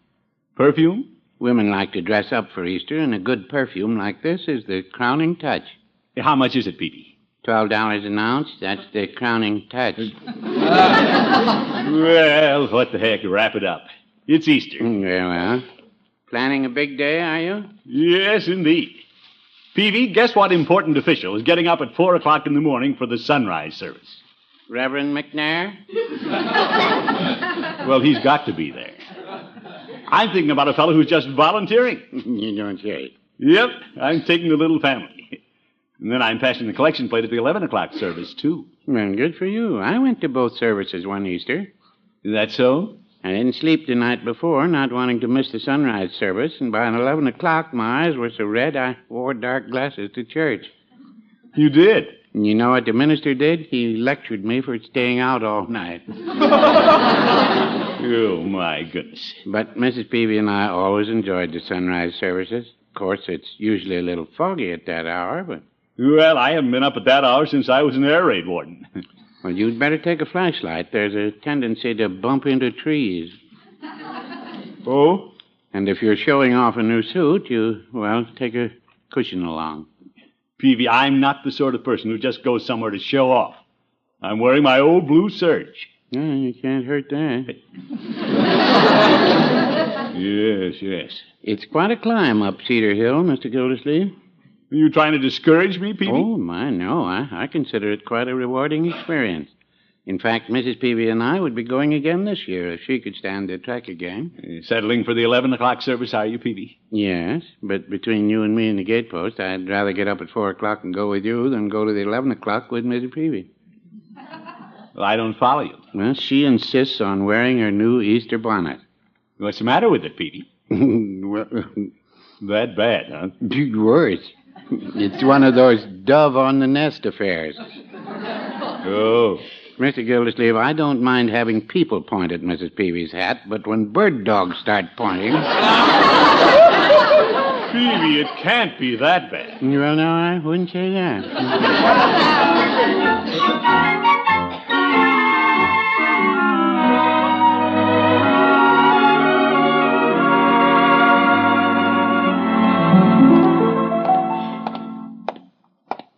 Well, Gildersleeve, you're ready for the sunrise service. I wonder if I will need this flashlight Peavy sold me. Who's that? Oh, the judge. Here I am, Diogenes. Judge, what do you mean, Diogenes? With that flashlight, you must be looking for an honest man. Here I am. All right, Judge. Hop in. I'll take you home. Thanks, Horace. That's where I'm headed.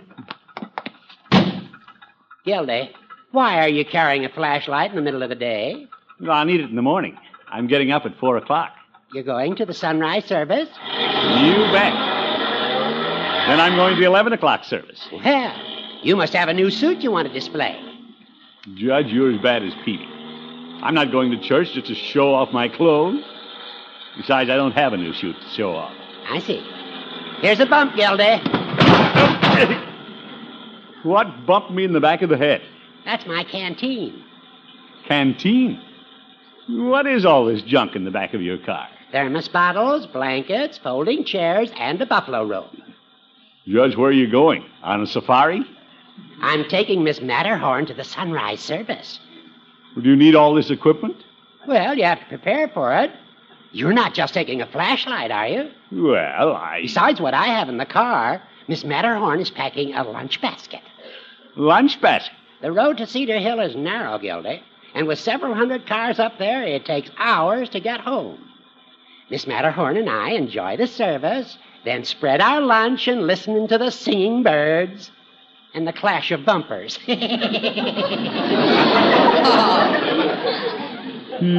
That 11 o'clock service looks better and better.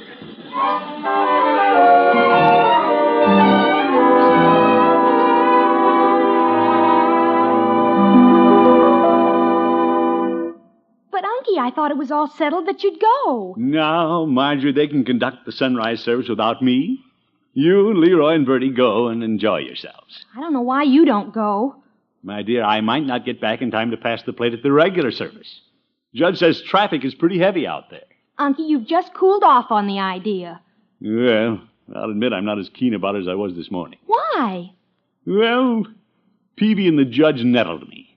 They accused me of going just to show off my new Easter suit. But you don't have a new Easter suit.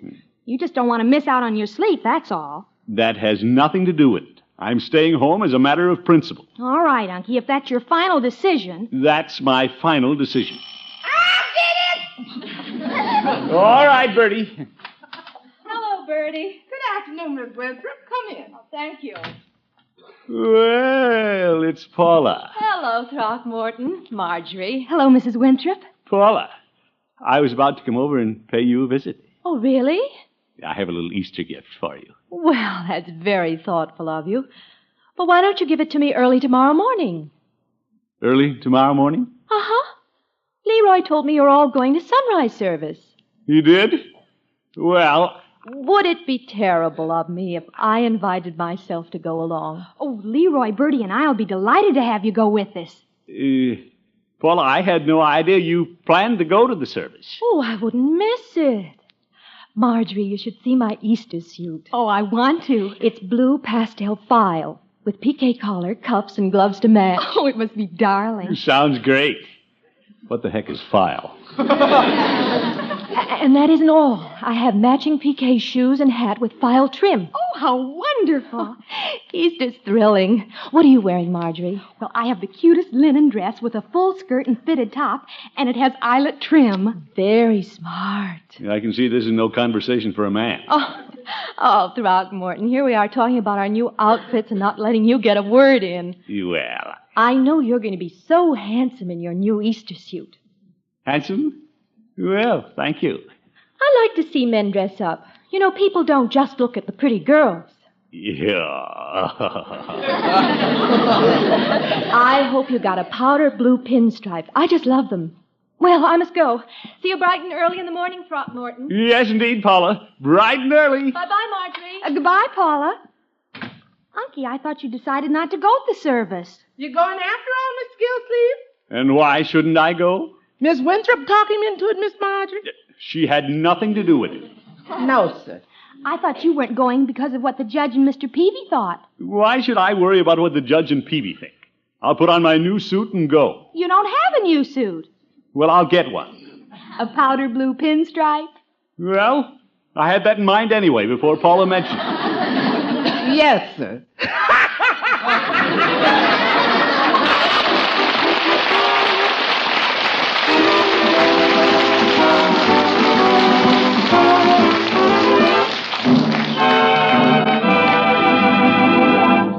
The great Gildersleeve will be back in just a minute.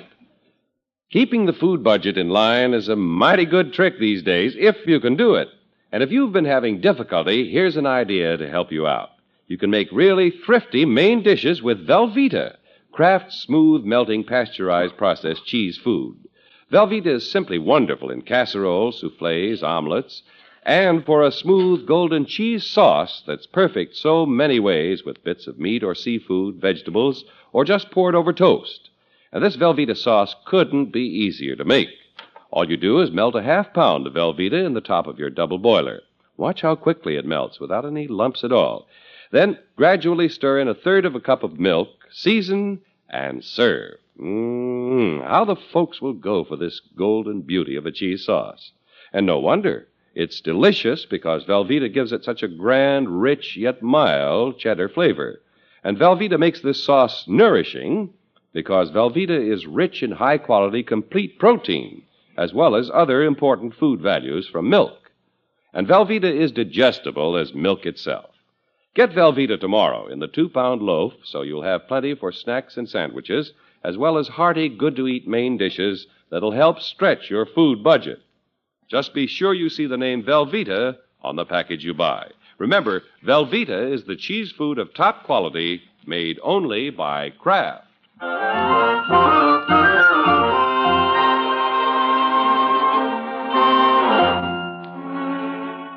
Well, the great Gildersleeve had decided not to attend the Easter sunrise service with his little family when his girlfriend Paula Winthrop came over and mentioned how handsome he'd look in his new suit. Of course, the great man didn't have a new suit, but that was 2 hours ago. Isn't Unky home yet, Bertie? Not yet, Miss Marjorie. He's probably having trouble finding a suit. Well, he shouldn't have waited till the afternoon before Easter. No, ma'am. I never saw a man change his mind so fast. Neither did I, Bertie. First he said he wasn't going, then he said he was. Then he said he wasn't because he's afraid somebody'd think he was showing off a new suit he bought, which he wasn't because he didn't. That's Unky. Then he said he was because Miss Winthrop thought he'd look handsome in a new suit which he didn't have, but which he would if he had it. So I hope he gets it. Oh, so do I, Bertie. Oh, my hair's in curlers. I don't want to be seen like this. Never mind, good Gildersleeve. Yeah, thanks, Bertie. What you got in the box, Mr. Gildersleeve? Your new suit? Yep. Unky, why'd you ring the doorbell? Well, seems that when I tried on my new suit, I left my keys in it. I was excited, I guess. Open the box, Unky. Let's see what you picked out. All right. I'll get rid of some of this wrapping twine. Hey, what's going on? Hello, Leroy. Hi. Well, maybe I can help you, Unky. What's going on? I sure am anxious to see that. So am I, but what am I anxious to see? What's in there? Leroy, keep your shirt on. Did you get the one with the stripe? Yeah, white stripe. What's in there, a polecat? Leroy, don't be silly. I'm not. I'm just trying to find out something. I can't untie this knot. Where's my penknife? Mr. Gildersleeve, how'd you get it so fast? I practically had to grab it and run. Run with what? It still has to be let out, Bertie. Well, take the lid off and let it out. Well, let's see what's in there. There it is. Isn't that a beauty? Oh, it's beautiful, Unky. Ain't that something? Oh, for corn's sake, nothing but a suit. My Easter suit, Leroy. I thought you weren't going to buy an Easter suit. Well, Marjorie, how do you like this necktie I bought to go with it?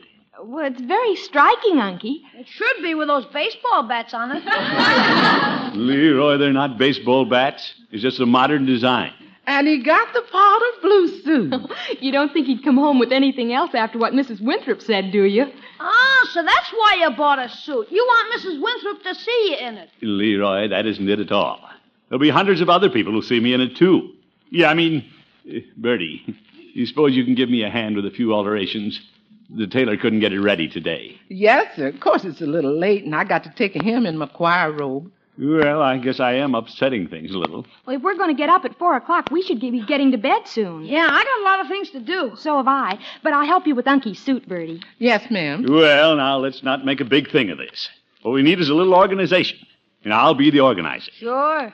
We all have things to do, so let's do them. Bertie, you go do the things you have to do. Yes, sir. Marjorie, you and Leroy get the things done that you have to do. All right, Unky. What are you going to do? I'm going to set the alarm for 4 o'clock and go to bed. What a character. Leroy, there'll be a lot of things to do in the morning, and I'll be up bright and early doing them.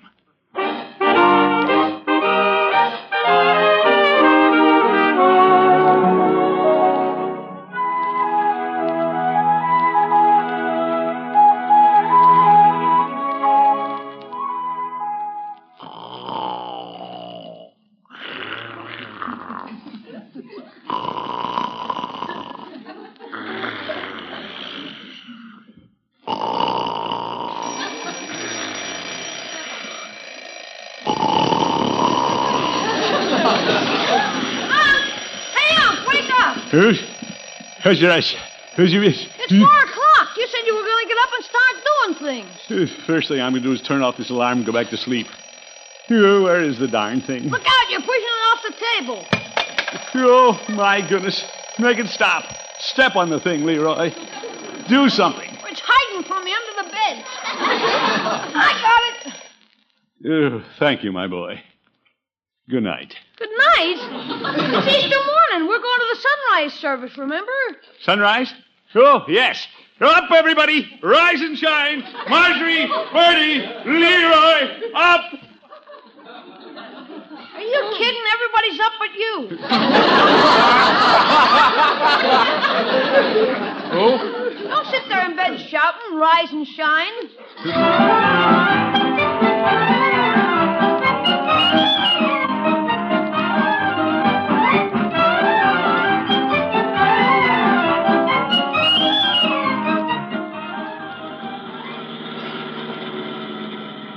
Aunt, how much further is it?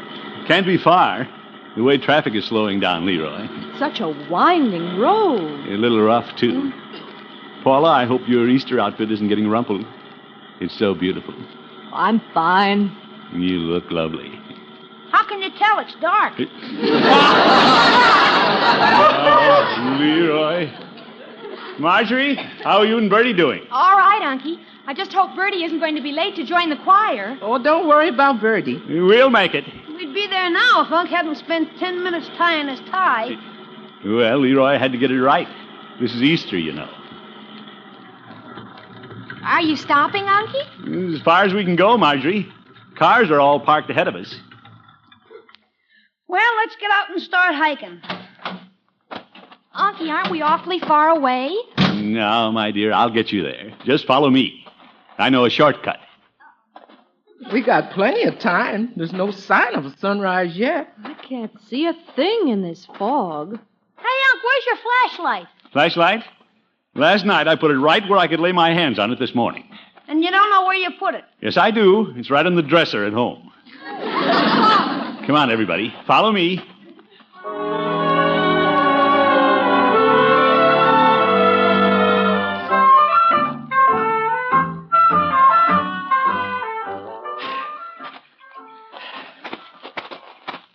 Gosh, we haven't seen anybody since we left the car. Well, Leroy, not many people know about this shortcut, I guess. Unky, do you know where you're taking us? Of course I do. I think. Sure. This is the top of the hill, right here. This is the top of the hill? But what hill? This don't look like Cedar Hill to me. We came up the back way, Bertie. Oh, we certainly did. Oh, what a climb. Where is everybody, Hunky? Well? Hey, the fog's lifting a little. Uh-huh, you can see up here. Look, there's the choir and everybody. Where? Across the ravine on the other hill. Half a mile away. Oh, fine. Uncle Mort, you and your shortcuts. Oh, I'm afraid Bertie will never make it in time to sing in the choir. I'm sorry, Bertie. Very sorry. Oh, they'll get along without Bertie. We'll just have to watch things from up here. Hey, there's a lot of moving around. What are they getting ready to do? They're going to have a pageant, Leroy, telling the story of Easter. Yeah?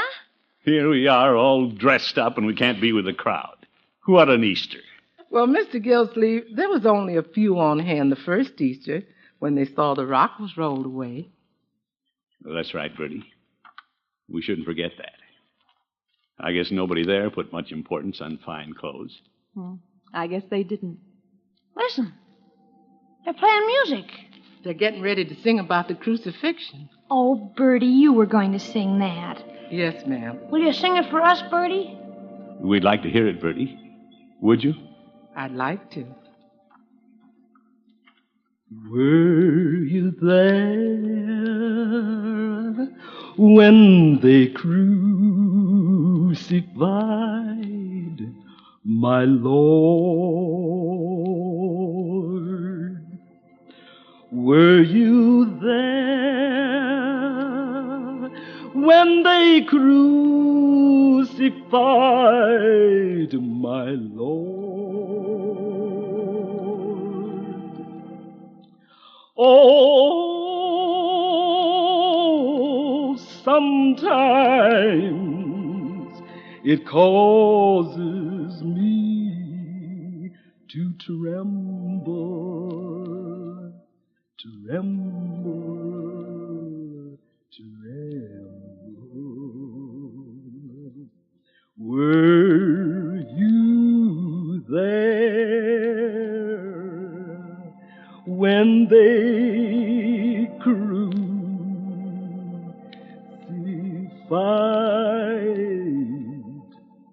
my Lord?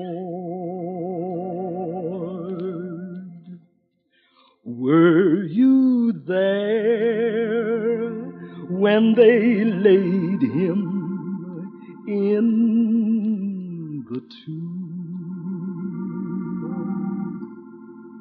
Were you there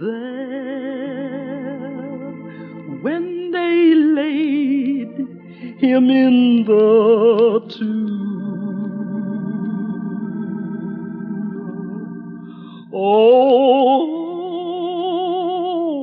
Oh, sometimes it causes me to tremble, tremble, tremble. Were you there when they laid him in the tomb? How beautiful. Yeah. We got lost, but we found the true spirit of Easter.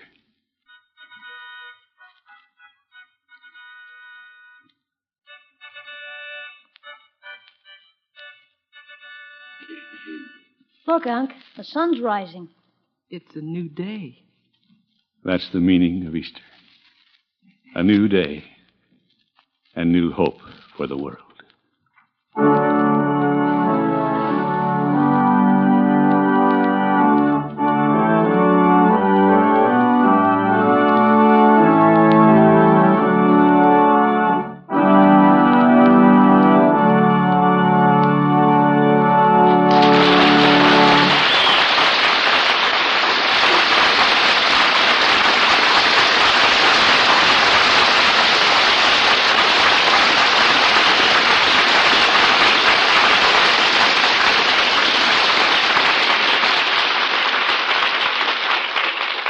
The great Gildersleeve will be with us again in just 30 seconds.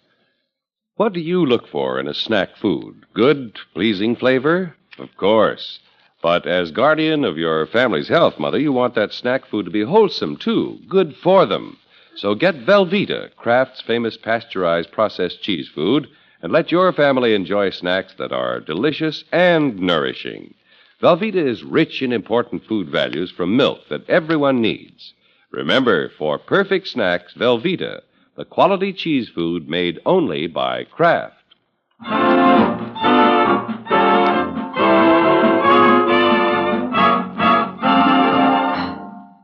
This is Gildersleeve again. Thanks to Bertie and the children, our little journey to the mountaintop for the Easter sunrise was a very wonderful experience. I hope that for each one of you, this Easter will bring renewed faith in the promise He gave to all of us. Renewed strength to follow His light through these days when the forces of darkness endeavor to confuse our path. Thank you all. Bertie, your song was lovely. Thank you, Mr. Gildersleeve.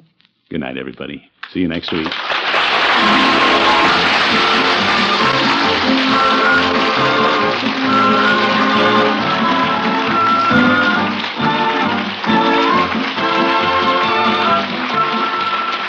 The Great Gildersleeve is played by Willard Waterman. The show is written by John Elliott and Andy White and is partially transcribed. Included in the cast are Walter Tetley, Mary Lee Robb, Lillian Randolph, William Sobronsky, Gene Bates, Earl Ross, and Dick LeGrand. Musical compositions by Jack Meakin. This is John Heaston saying goodnight for the Kraft Foods Company, makers of the famous line of Kraft quality food products. Be sure to listen in next Wednesday and every Wednesday for the further adventures of the great Gildersleeve.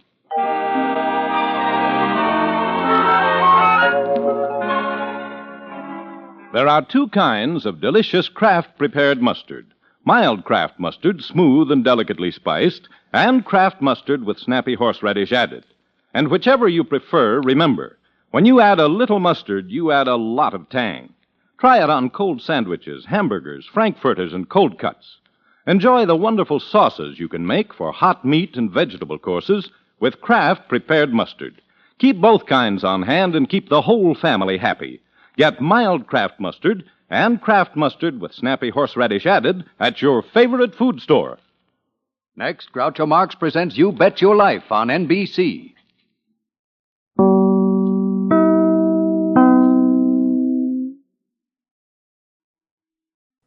Welcome back. Great performance by Lillian Randolph in Singing Were You There? She would sing that when the Gildersleeve television show came out and would actually end up getting a gospel record album recorded. This episode is interesting because it does have, actually, I think, a pretty complex structure, highlighting a few aspects of Easter celebration in those days. Easter was definitely a time for new clothing and to go out in your very best. You could take the tradition of the Easter parade, which was prevalent at that time. It has faded quite a bit. You'll still find, I think, a couple of Easter parades in the United States, but they are not nearly as well attended as they once were. And then I think when you do get to the end, Gildersleeve is different than a lot of programs. With many programs, it is just, straight comedy throughout. And then you have other programs like Fibber, McGee and Molly and Life with Luigi, where episodes that are going to be serious have this really earnest undertone throughout. Gildersleeve was a series that would be, mostly comedic from start to finish. And then you get to the final 3 or 4 minutes, and it comes with its point, which I kind of feel is a bit more effective approach to it, with this point to the true meaning of Easter. And it definitely fit its times. It was aired with the Korean War going on. This sort of dark and troubling time as America once again found itself at war. I really did find some resonance for me as well, listening to it in this current era where we're dealing with this pandemic. Many of the things portrayed are not even options right now. Fancy clothing stores are closed throughout the country, and for that matter, few of us will have the opportunity to attend church in person this year. But it still resonates, and I hope you enjoyed it as much as I did. We're going to start off with an episode of the Life of Riley sitcom. The original air date on this one is April the 9th of 1944, and the title is Best Dressed Man. Meat is the yardstick of protein foods because meat measures up to every protein need.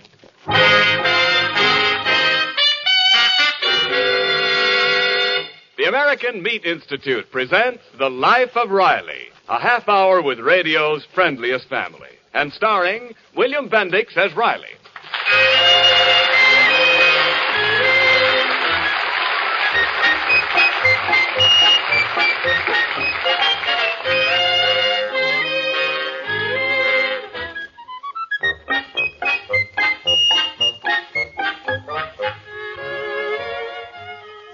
You've heard it said that meat has the right kind of proteins. Now, what does this mean? Well, simply this. Meat contains all 10 of the essential protein substances which the body must have for growth and tissue repair, and all the other purposes for which the body needs protein. Meat is called the yardstick of protein foods because meat measures up to every protein need. And now, the life of Riley.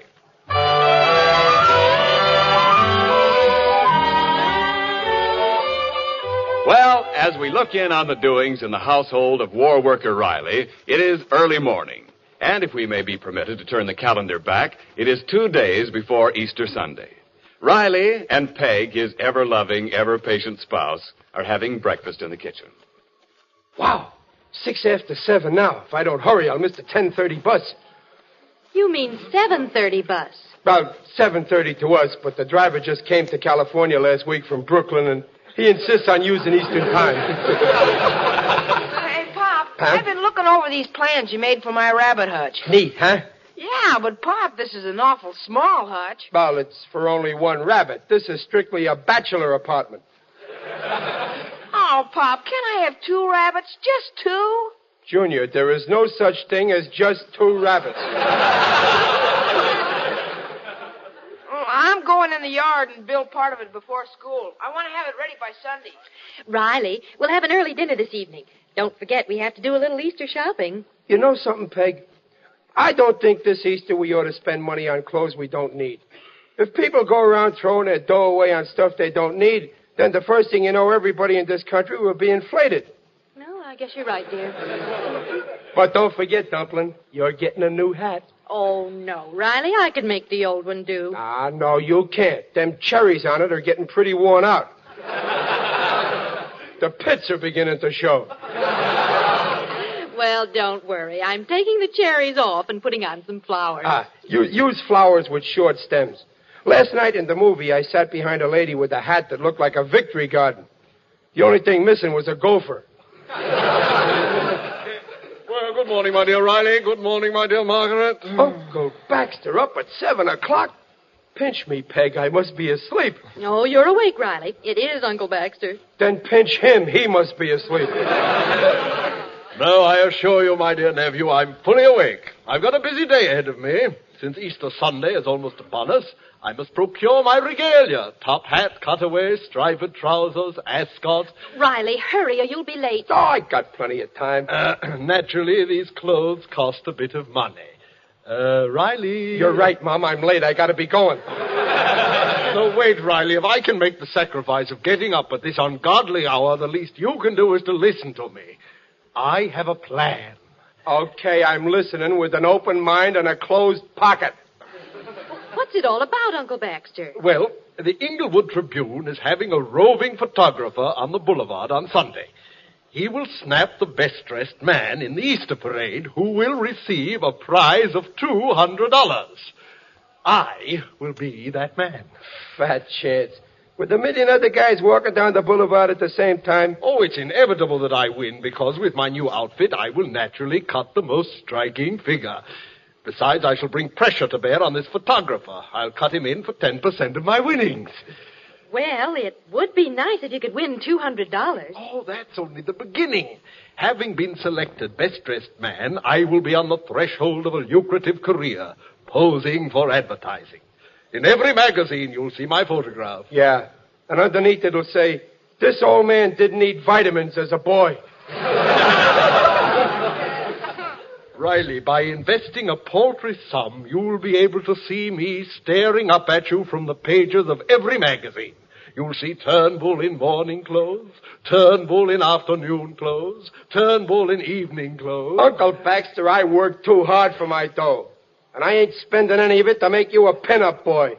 Very well. If you want to wreck my entire career, so be it. Oh, come on, Uncle Baxter. Eat some breakfast. No food, please. I shall go to my room. But before I go, I want to say one thing. I am hurt. Oh. Riley, he must be hurt. He refused breakfast, and he loves breakfast. Don't worry, Dumpling. Before I'm gone 5 minutes, he'll surrender. And the white flag he'll wave will be a napkin.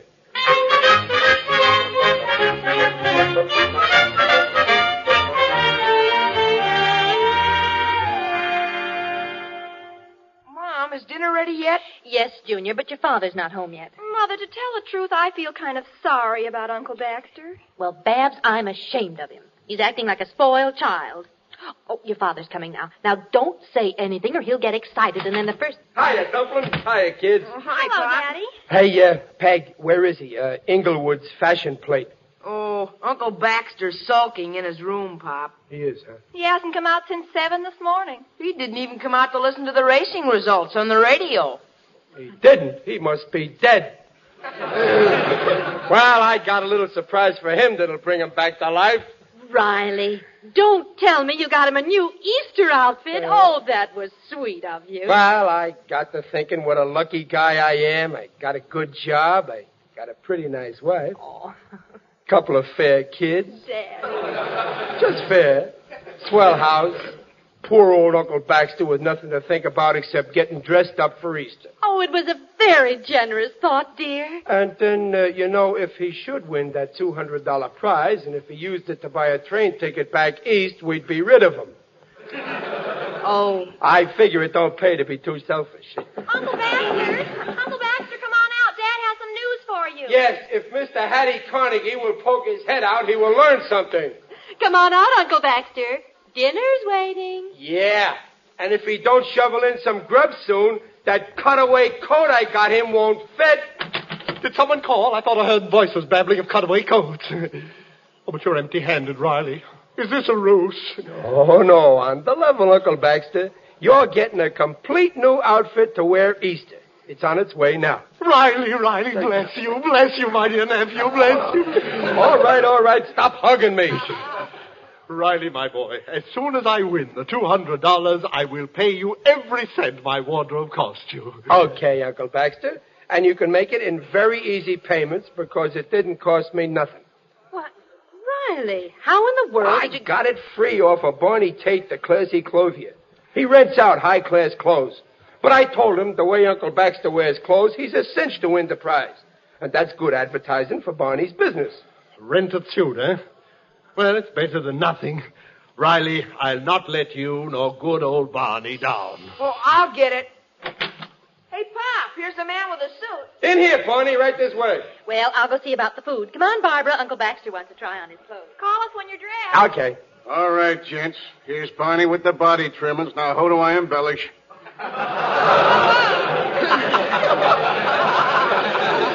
Barney, I want you to meet Mr. Turnbull. Charmed, Barney, charmed. A little taller than the dummy I got in the store. Huh? I said you're a little tall in the height. Yeah, and he's also a little heavy in the weight. But he sure can wear clothes, Barney. He'll win in a walk. Oh, yes, of course I shall. Now, may I try on my togs? Hey, wait a minute. My togs. This is strictly a loan out. Yeah, here's the striped pants. Oh, splendid. These trousers fit like a glove. Yes, sir. Now, slip off your shirt. That's it. And put Richard on. Richard? This Dickie. I wouldn't think of wearing a dickie. Put on the dickie, Uncle Baxter. The vest will cover the rest of the shirt that ain't there. Here, let me help you. But, Riley, the end of it keeps popping up into my face. Fine, but I thought you knew how to dress classy. What do you think that string is tied to the dickie for? Well, sure, Uncle Baxter. Just slip the string down your pants leg and tie it around your ankle. Ain't you never read Esquire? Now, put on this ascot tie. It's pre-tied in advance. Look at it. A perfect knot. The confounded tie won't stay in place. Oh, lummox, use the piece of string on it. Yeah, Uncle Bax, all you gotta do is tie it to the dickie.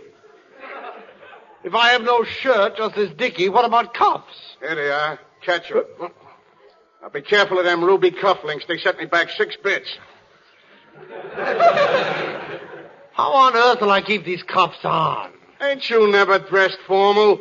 There's a string attached to each cuff. Just tie it to the suspenders. Certainly, you just tie it to the Hey, Barney. Yeah? There's no suspenders. What do you think those strings are dangling from the pants? That's it. Oh, gee, Uncle Baxter. With all them strings on you, you look like a bass fiddle. Yep, and here's your coat. Come on, try it on. Thank you. There. Yeah, Riley, you was right. This guy's crawling with class. Didn't I tell you? Baxter, if I didn't know it was you, I'd think you was an undertaker. You look great. Thank you, Riley. Thank you. Well, here's the finishing touches. Gloves, cane, top hat. There you are, Baxter. You're all dressed from tip to toe. And I dare say I cut a dashing figure. Yep. Wait a minute. Well, there's one more thing. Yeah, what's that? The sign.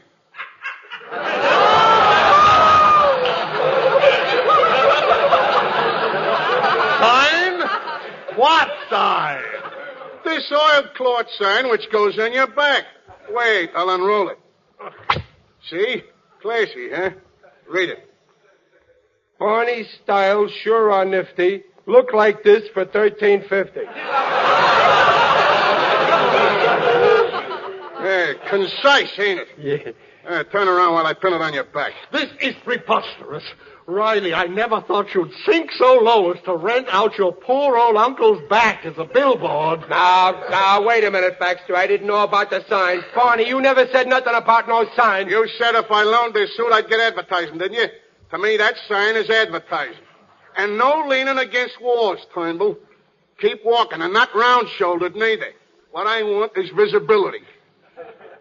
Baxter Turnbull, a sandwich man for a second-hand store. Never! Just for that crack, I'm blackballing you permanent in the outdoor advertising profession. Barney, can't we talk this over? Now, come on, give me back the garments. As fast as I can. Here, sir, and here, and here. Oh, gee, I'm sorry, Uncle Baxter. Riley, how could you humiliate me this way? Well, I didn't know he wanted to hang a sign on your spine. Return those cuffs. Here, Mr. West, take your shabby rags and go. Yeah, beat it, Barney. Nobody's going to open up a second front on my uncle's back. Oh, no? Well, I'm going, sports. I'm going, and hereinafter, don't contact me on my garments. I'm much too busy to have a... What happened, Barney? I tripped on one of the strings. Well, Riley, this was a grim jest, I must say. I told you I didn't know about the sign. Why don't you get your own Easter clothes? Get a job, earn some dough, rent an outfit. Ridiculous. I can't find employment in one day. Haven't I been looking for 32 years? I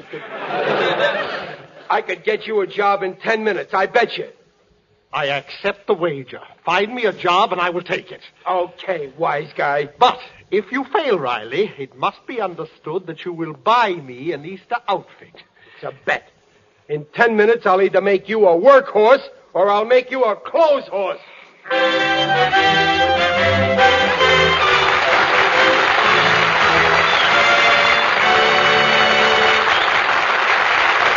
While Riley sets out to achieve the impossible, namely getting a job for Uncle Baxter, this is Ken Niles.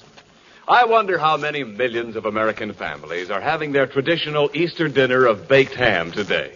You know, it's a grand and glorious feeling to be able to serve this fine Easter meat and know that it only costs 3 ration points per pound. It's good to be able to keep up those happy traditions of Easter.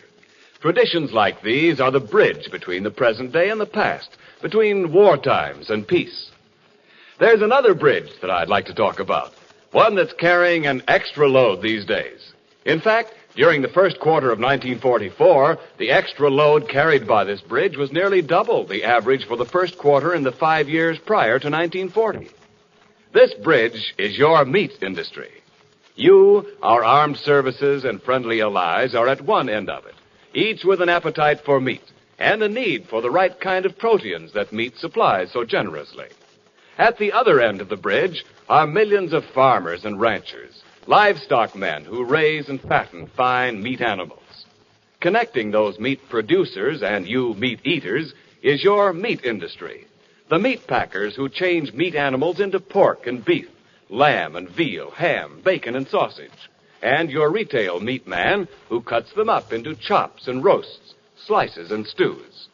In peace or war, no matter how heavy the demand, the bridge that your meat industry represents does its job, meeting the need of both our fighting forces and our civilians in the home.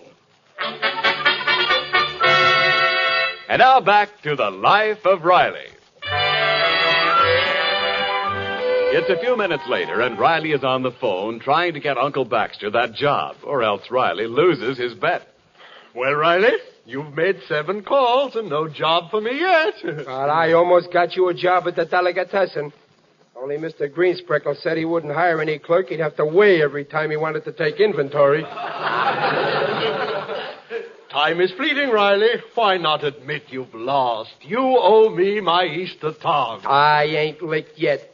There must be somebody in town who would hire you. Somebody who don't know you. Pardon my coming right in, Mr. Riley, but I got too much work and no time to do it in.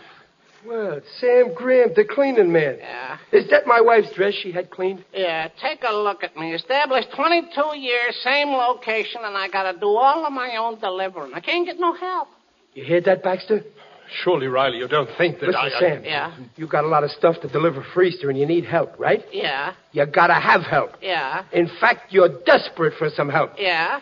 How about hiring Uncle Baxter? No, sir. Now, wait a minute, Sam. Riley, this is nonsense. I, a delivery boy? You said if I got you a job, you had to take it. Now, look, Sam, don't be hasty. You need help bad. Well, I know, but Uncle Baxter is a working fool. Look at him. Look at his arms. Like buggy whips, ain't they? I mean, they're long, see? Why, with arms that long, he could deliver 10 coat hangers full all at once. Yeah, but how about his legs? Can they take it? Legs? Why, just come over here and feel the muscles in his legs. Wait a minute now. There's got to be muscles here someplace. Riley, don't pull up my trouser leg. I refuse to be haggled over. Well, Mr. Riley, I'll tell you, he ain't no bargain, but like you say, I'm up against it, so... Okay, so I'll take him on for 1 day till Easter. That's the stuff, Sam. This is high bindery. Uncle Baxter, leave me congratulate you. For 1 day at least, you have retired from unemployment.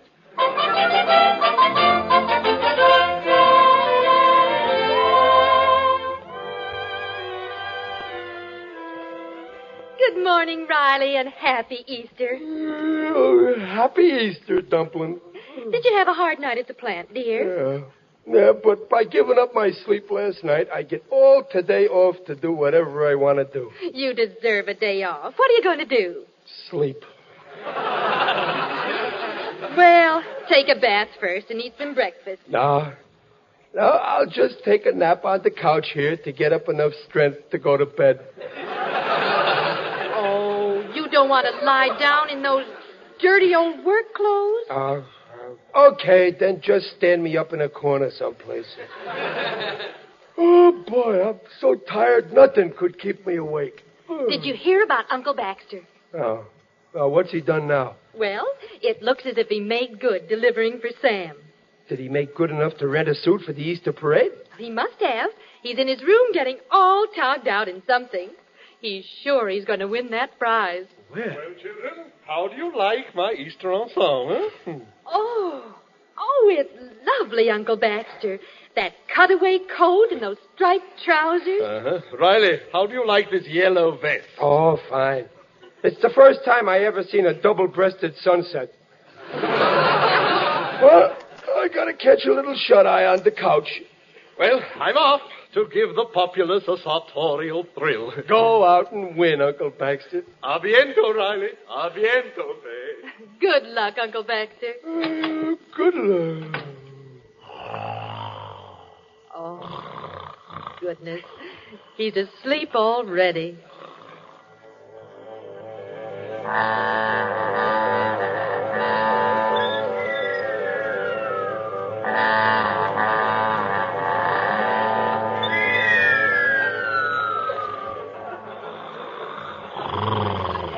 Hey, Mr. Riley.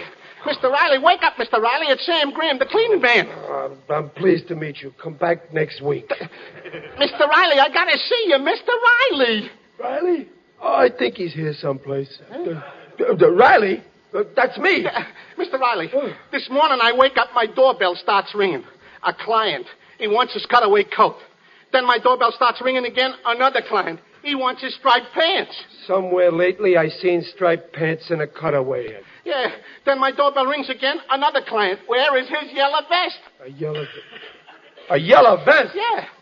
It's all coming back to me now. You mean Baxter delivered them clothes to himself? Mr. Riley, if them clothes are lost... Now, wait a minute, Sam. They ain't lost, 'cause I know just where they are. Where? On Uncle Baxter. Riley, I'm holding you responsible. You made me hire him. Sam, you got a car out there? Yeah, my delivery truck. Then deliver me down to the boulevard. I'll get them clothes back for you, Sam. And when I get through, Uncle Baxter will finish the Easter parade in his union suit.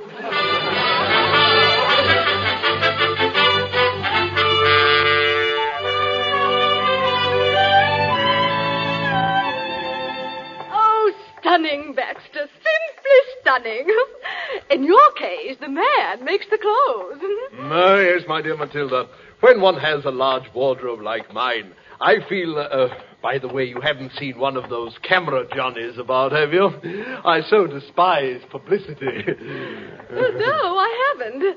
Oh, Baxter, dear, are you busy Tuesday? I'm giving a tea to Lady Patricia Flick.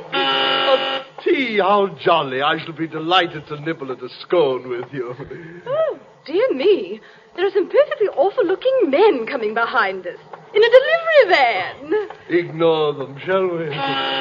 I think they're following us. The idea, in a dry cleaner's van. What? A dry cleaner? Let's walk a little faster, shall we? Hey, wait a minute. Baxter, is that person in those greasy overalls addressing us? Let's hurry on. Hey, wait a minute. Wait a minute, Mr. Yellowvest. I would like to have a few words with you alone. Run along, my poor fellow. I'll see you later. You'll see me now. If you don't, my uncle's gonna be in very big trouble. Get the coat! Get the coat!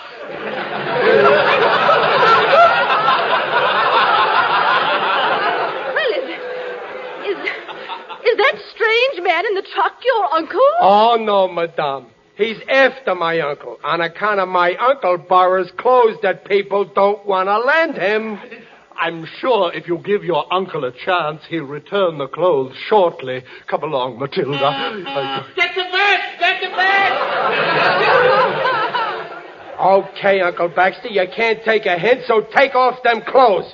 Uncle Baxter? Mercy, are you the one they mean? Certainly not. Don't forget the pants! Don't forget the pants! Take them off, Baxter. Riley, please, I beseech you, in the street. Give Riley? me a little time. Riley? Oh, you do know him. Well, never mind Tuesday's tea, Mr. Turnbull. You'd feel out of place. The guests are wearing their own clothes. Hey, Riley, get him into the truck. Don't grab the lapels.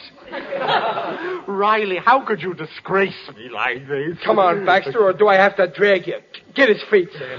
Wait, stop. Here comes the cameraman. I can still win the prize. Riley, take your hands off me. Okay, but just for the picture. Oh, boy, this is the picture of the day. Hold it, gents. I'm ready. Smile, Baxter. He got it. I sure did, mister. And if you want to see it, buy the next edition of the Inglewood Tribune.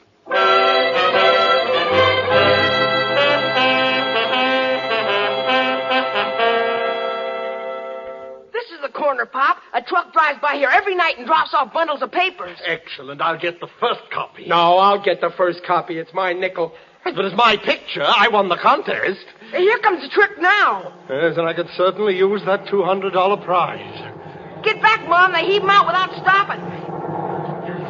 Here's the bundle. And there's my picture right on the front page. Wait a minute. I'll cut the string. Yes, sir. There's your picture, all right. And here's the story beside it. Hey, wait a minute. Look, I'm in the picture, too. Yes, you might have ruined everything, Riley. As it is, you mar the effect of my appearance, standing there in front of me in your shabby work clothes. Read what the story says, Riley. It says, picture at left shows this Easter's best-dressed man. The winner of the Tribune's $200 prize is the man in overalls. If this war worker will call at the Tribune office, he will receive his check. Peg, you read it. I'm getting dizzy. Hot ziggity! Let's see. In a country at war, every minute on the job counts. And because this citizen's work-stained garb shows that he had been at his job yesterday, instead of strutting like a peacock and wearing out valuable shoe leather, the judges have decided that he is their unanimous choice for this year's best-dressed man. Oh, Riley, isn't it wonderful? Oh, yeah, it's great. I can see it all now. A whole new career. My picture in all the magazines. Riley in morning overalls. Riley in afternoon overalls. Riley in evening overalls. Riley in beach overalls.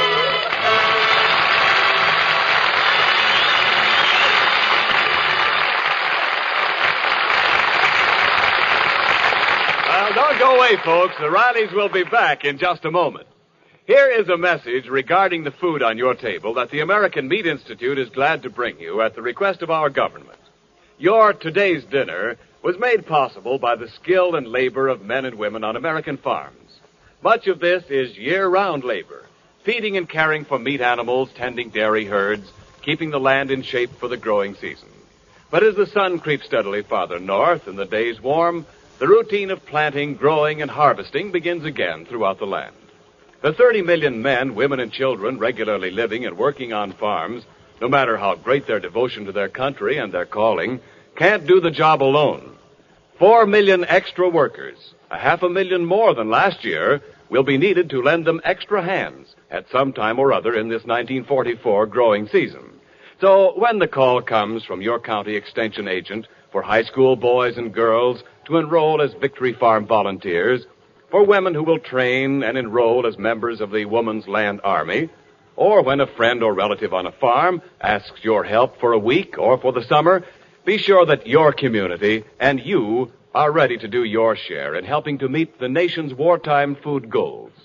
Feed for farm animals, food for your table, food for our fighters depend on this year's crops.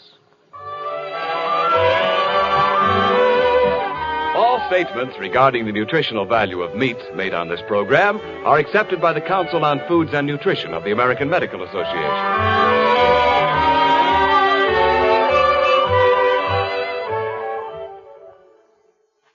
$200 for not changing my clothes.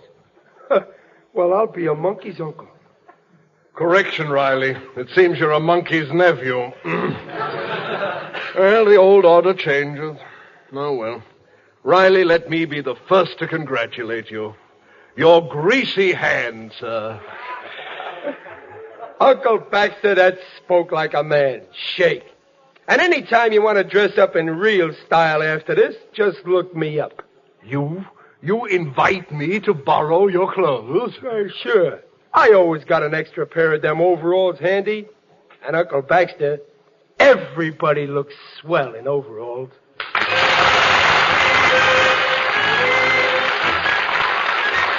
The Life of Riley, starring William Bendix and sponsored by the American Meat Institute, will be back next week at this same time. William Bendix appears on this program by arrangement with Hal Roach.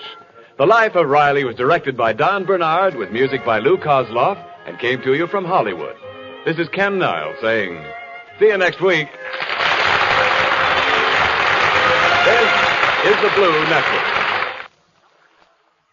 This is WENR at your service, Chicago 54.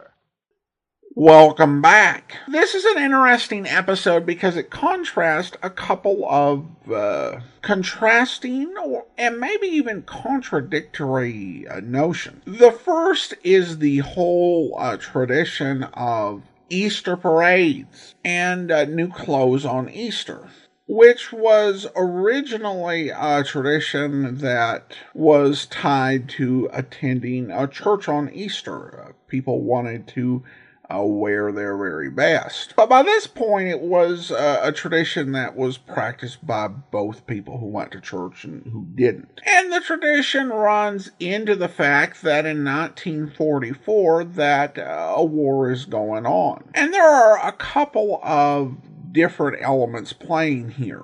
First of all, you do have Riley raising the concern, and it would turn out to be justified after the war, of inflation. Because there were a lot of people who were earning a lot more money than they had before during the war. And a concern would be that people would take the money and spend it, overheat the economy, and then you would have inflation. But on the other hand, you have the idea of people wanting to enjoy some normalcy. And even the ad from the American meat producers in this episode kind of played into that, mentioning that Easter hams would have a limited impact on people's ration points. While you had things that government prohibited or rationed, people's lives were never completely micromanaged. So on a lot of things, it would depend on people using common sense and good judgment. And where the line came for something like new Easter clothes is a matter for debate. Although the show does seem to come on the side of not buying and wearing new clothes. And the show really does come off as a bit of a tribute to the war workers, who were restlessly doing the hard work that needed to be done rather than slacking off and enjoying themselves. It's also worth noting that The Life of Riley is very much a different program than it would become in the post-war era. During the war period, where Riley is a war worker, I think it's fair to say that Riley is less thick or dumb as he would be in the post-war years. And I think the bosses are also treated with respect because it's the feeling of being in war and the need to pull together, which certainly dominated a lot of the writing decisions. Happy Easter from Boise, Idaho. This is your host, Adam Graham. And today we're going to venture into the world of old-time radio poetry with music. With this series, Music and the Muse. I could not find a whole lot about Music and the Muse and the reader, Jan Logan. But this was one of several series like this. Now, my main podcast, The Great Detectives of Old Time Radio, has made the list for best podcasts to fall asleep to. This particular genre of words and music, to me, I think is the type of thing that people listening during the golden age of radio would listen to for relaxation, and depending on when it aired and the mood they were in, maybe would fall asleep to, with its mix of beautiful words and soothing melodies. So what I am saying is don't operate heavy machinery while listening. But if you were parents who had spent a very busy Easter day, putting on your finery and making sure the kids look nice at church, getting home, preparing or eating a big meal, having had an thoroughly exhausting day, this would be the type of program where you'd sit down in your favorite chair, turn on the radio, and let the soothing music and words wash over you. Let's go ahead and take a listen. From April the 19th of 1949, here is Music and the Muse, with the first poem being The Day of Resurrection. Graces which no methods teach, and which a master hand alone can reach.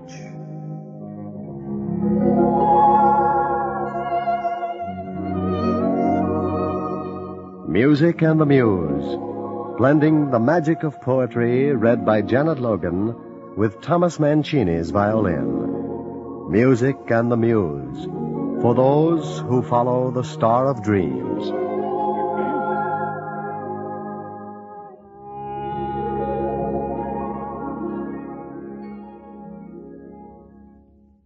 Greetings, everyone. This is Janet Logan.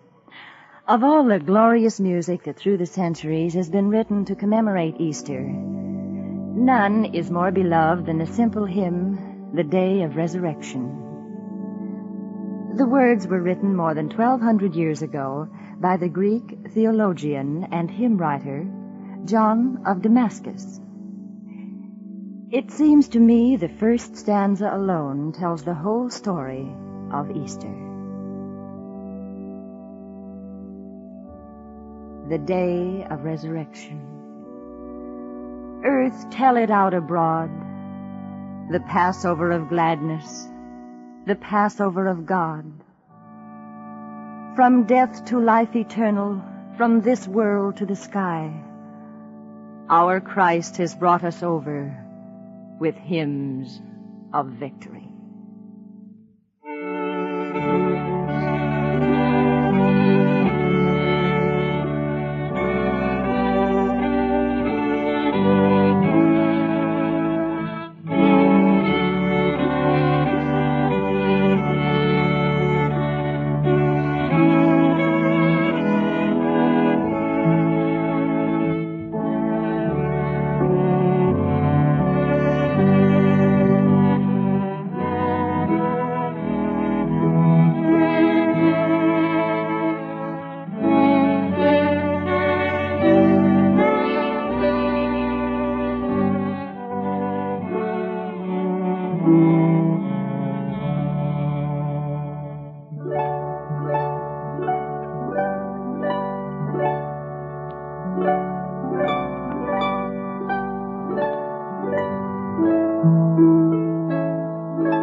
I dreamed death came the other night, and heaven's gate swung wide.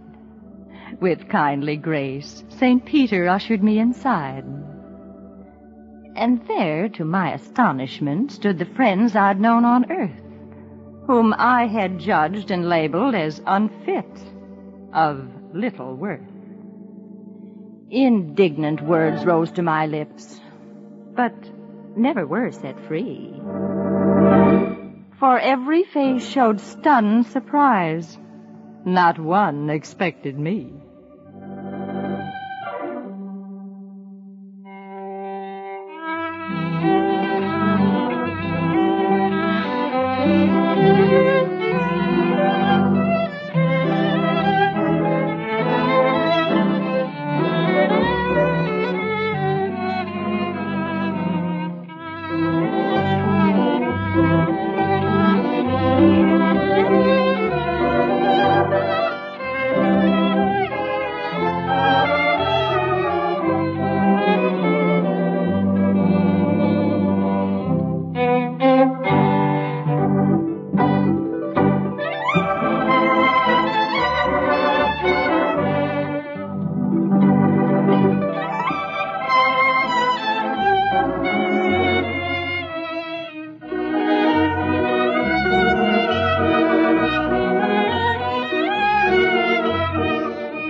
This quaint child classic about Easter was written more than 100 years ago by Laura E. Roberts. The little flowers came through the ground at Easter time, at Easter time. They raised their heads and looked around at Easter time. And every pretty bud did say, "Good people, bless this holy day. For Christ is risen, the angels say at happy Easter time." The pure white lily raised its cup at Easter time, at Easter time. The crocus to the sky looked up at happy Easter time. We'll hear the song of heaven, they say. Its glory shines on us today. Oh, may it shine on us always at happy Easter time. 'Twas long and long and long ago, that Easter time, that Easter time. But still the pure white lilies blow at happy Easter time. And still each little flower doth say, "Good Christians, bless this holy day. For Christ is risen, the angels say, at blessed Easter time."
Here's an old poem that used to be a favorite for those school exercises just before Easter vacation.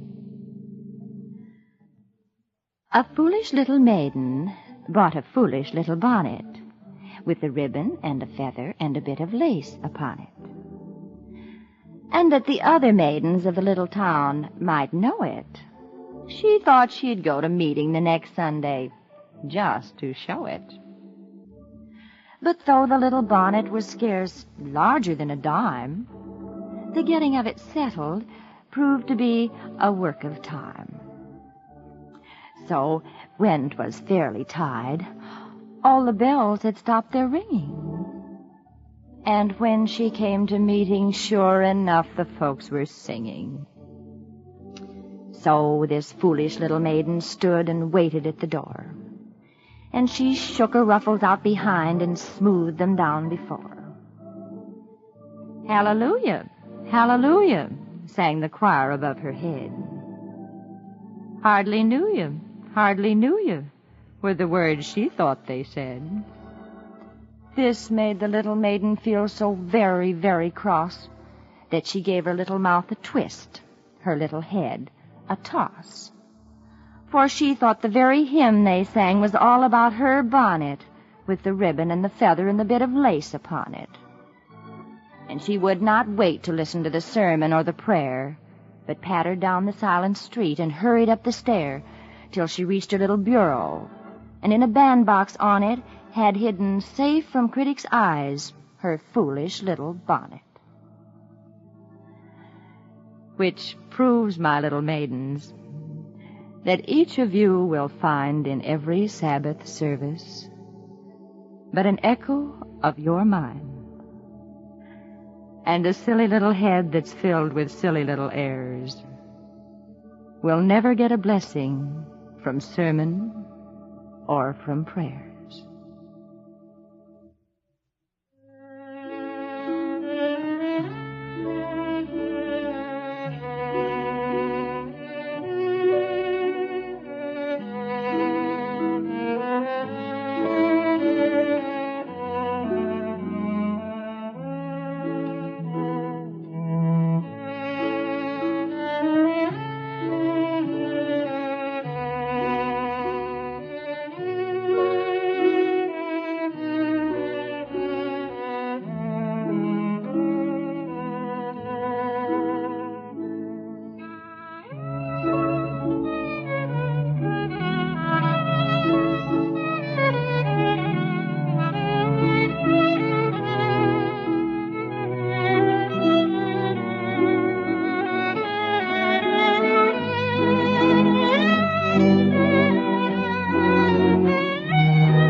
My foe was a giant who must be slain. By the broad trail spread behind him, by its cooling ash and its blackened strain, I swore an oath to find him. I followed my foe for many a day, but he measured his pace before me, and my weary form like a torment lay on the dragging limbs that bore me. My foe one morning stood his ground. No giant, but an elf. A small and frightened wraith I found, who was strangely like myself.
An old man going a lone highway came at the evening cold and gray to a chasm vast and wide and steep, with waters rolling cold and deep.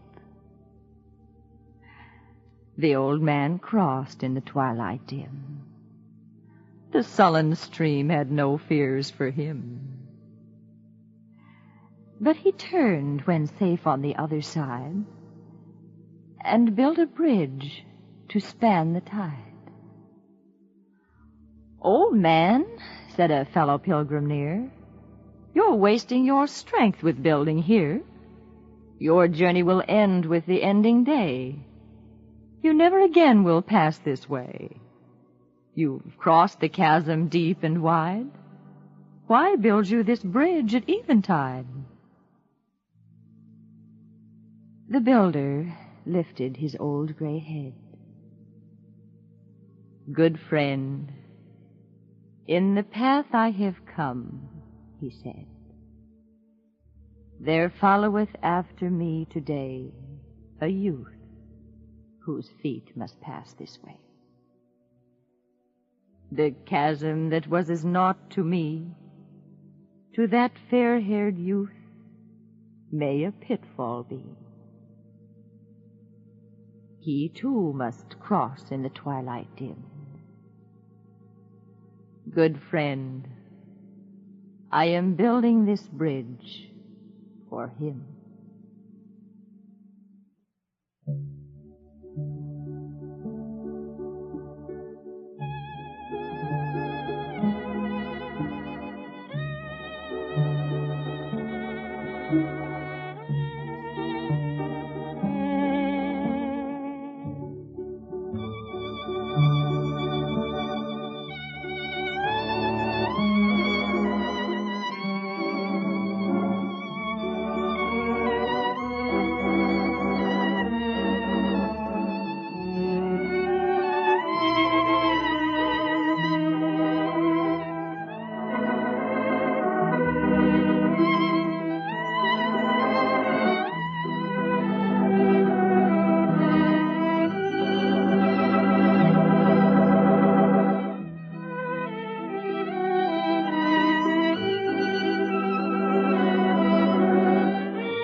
J. Courthope wrote, "Poetry is the art of producing pleasure by the just expression of imaginative thought and feeling in metrical language."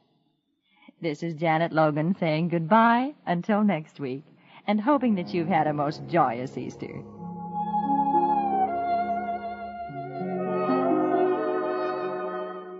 As the strains of melody fade away to join with other pleasant memories, again Music and the Muse is ended. Featured with Thomas Mancini, violinist, were William Sobransky, organist, Ray Kramer, cellist, and Catherine Juliet, harpist.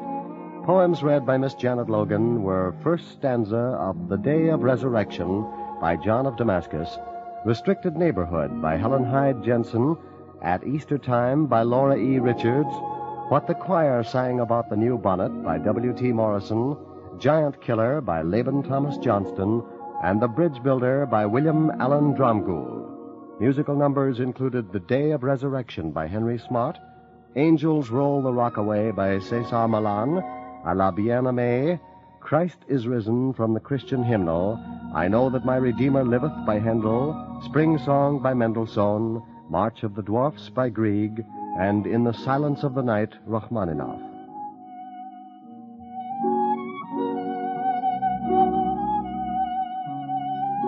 Music and the Muse was edited by John Kraft and produced by Bill Verdier. This program came from Hollywood's Radio City. This is NBC, the national broadcasting company.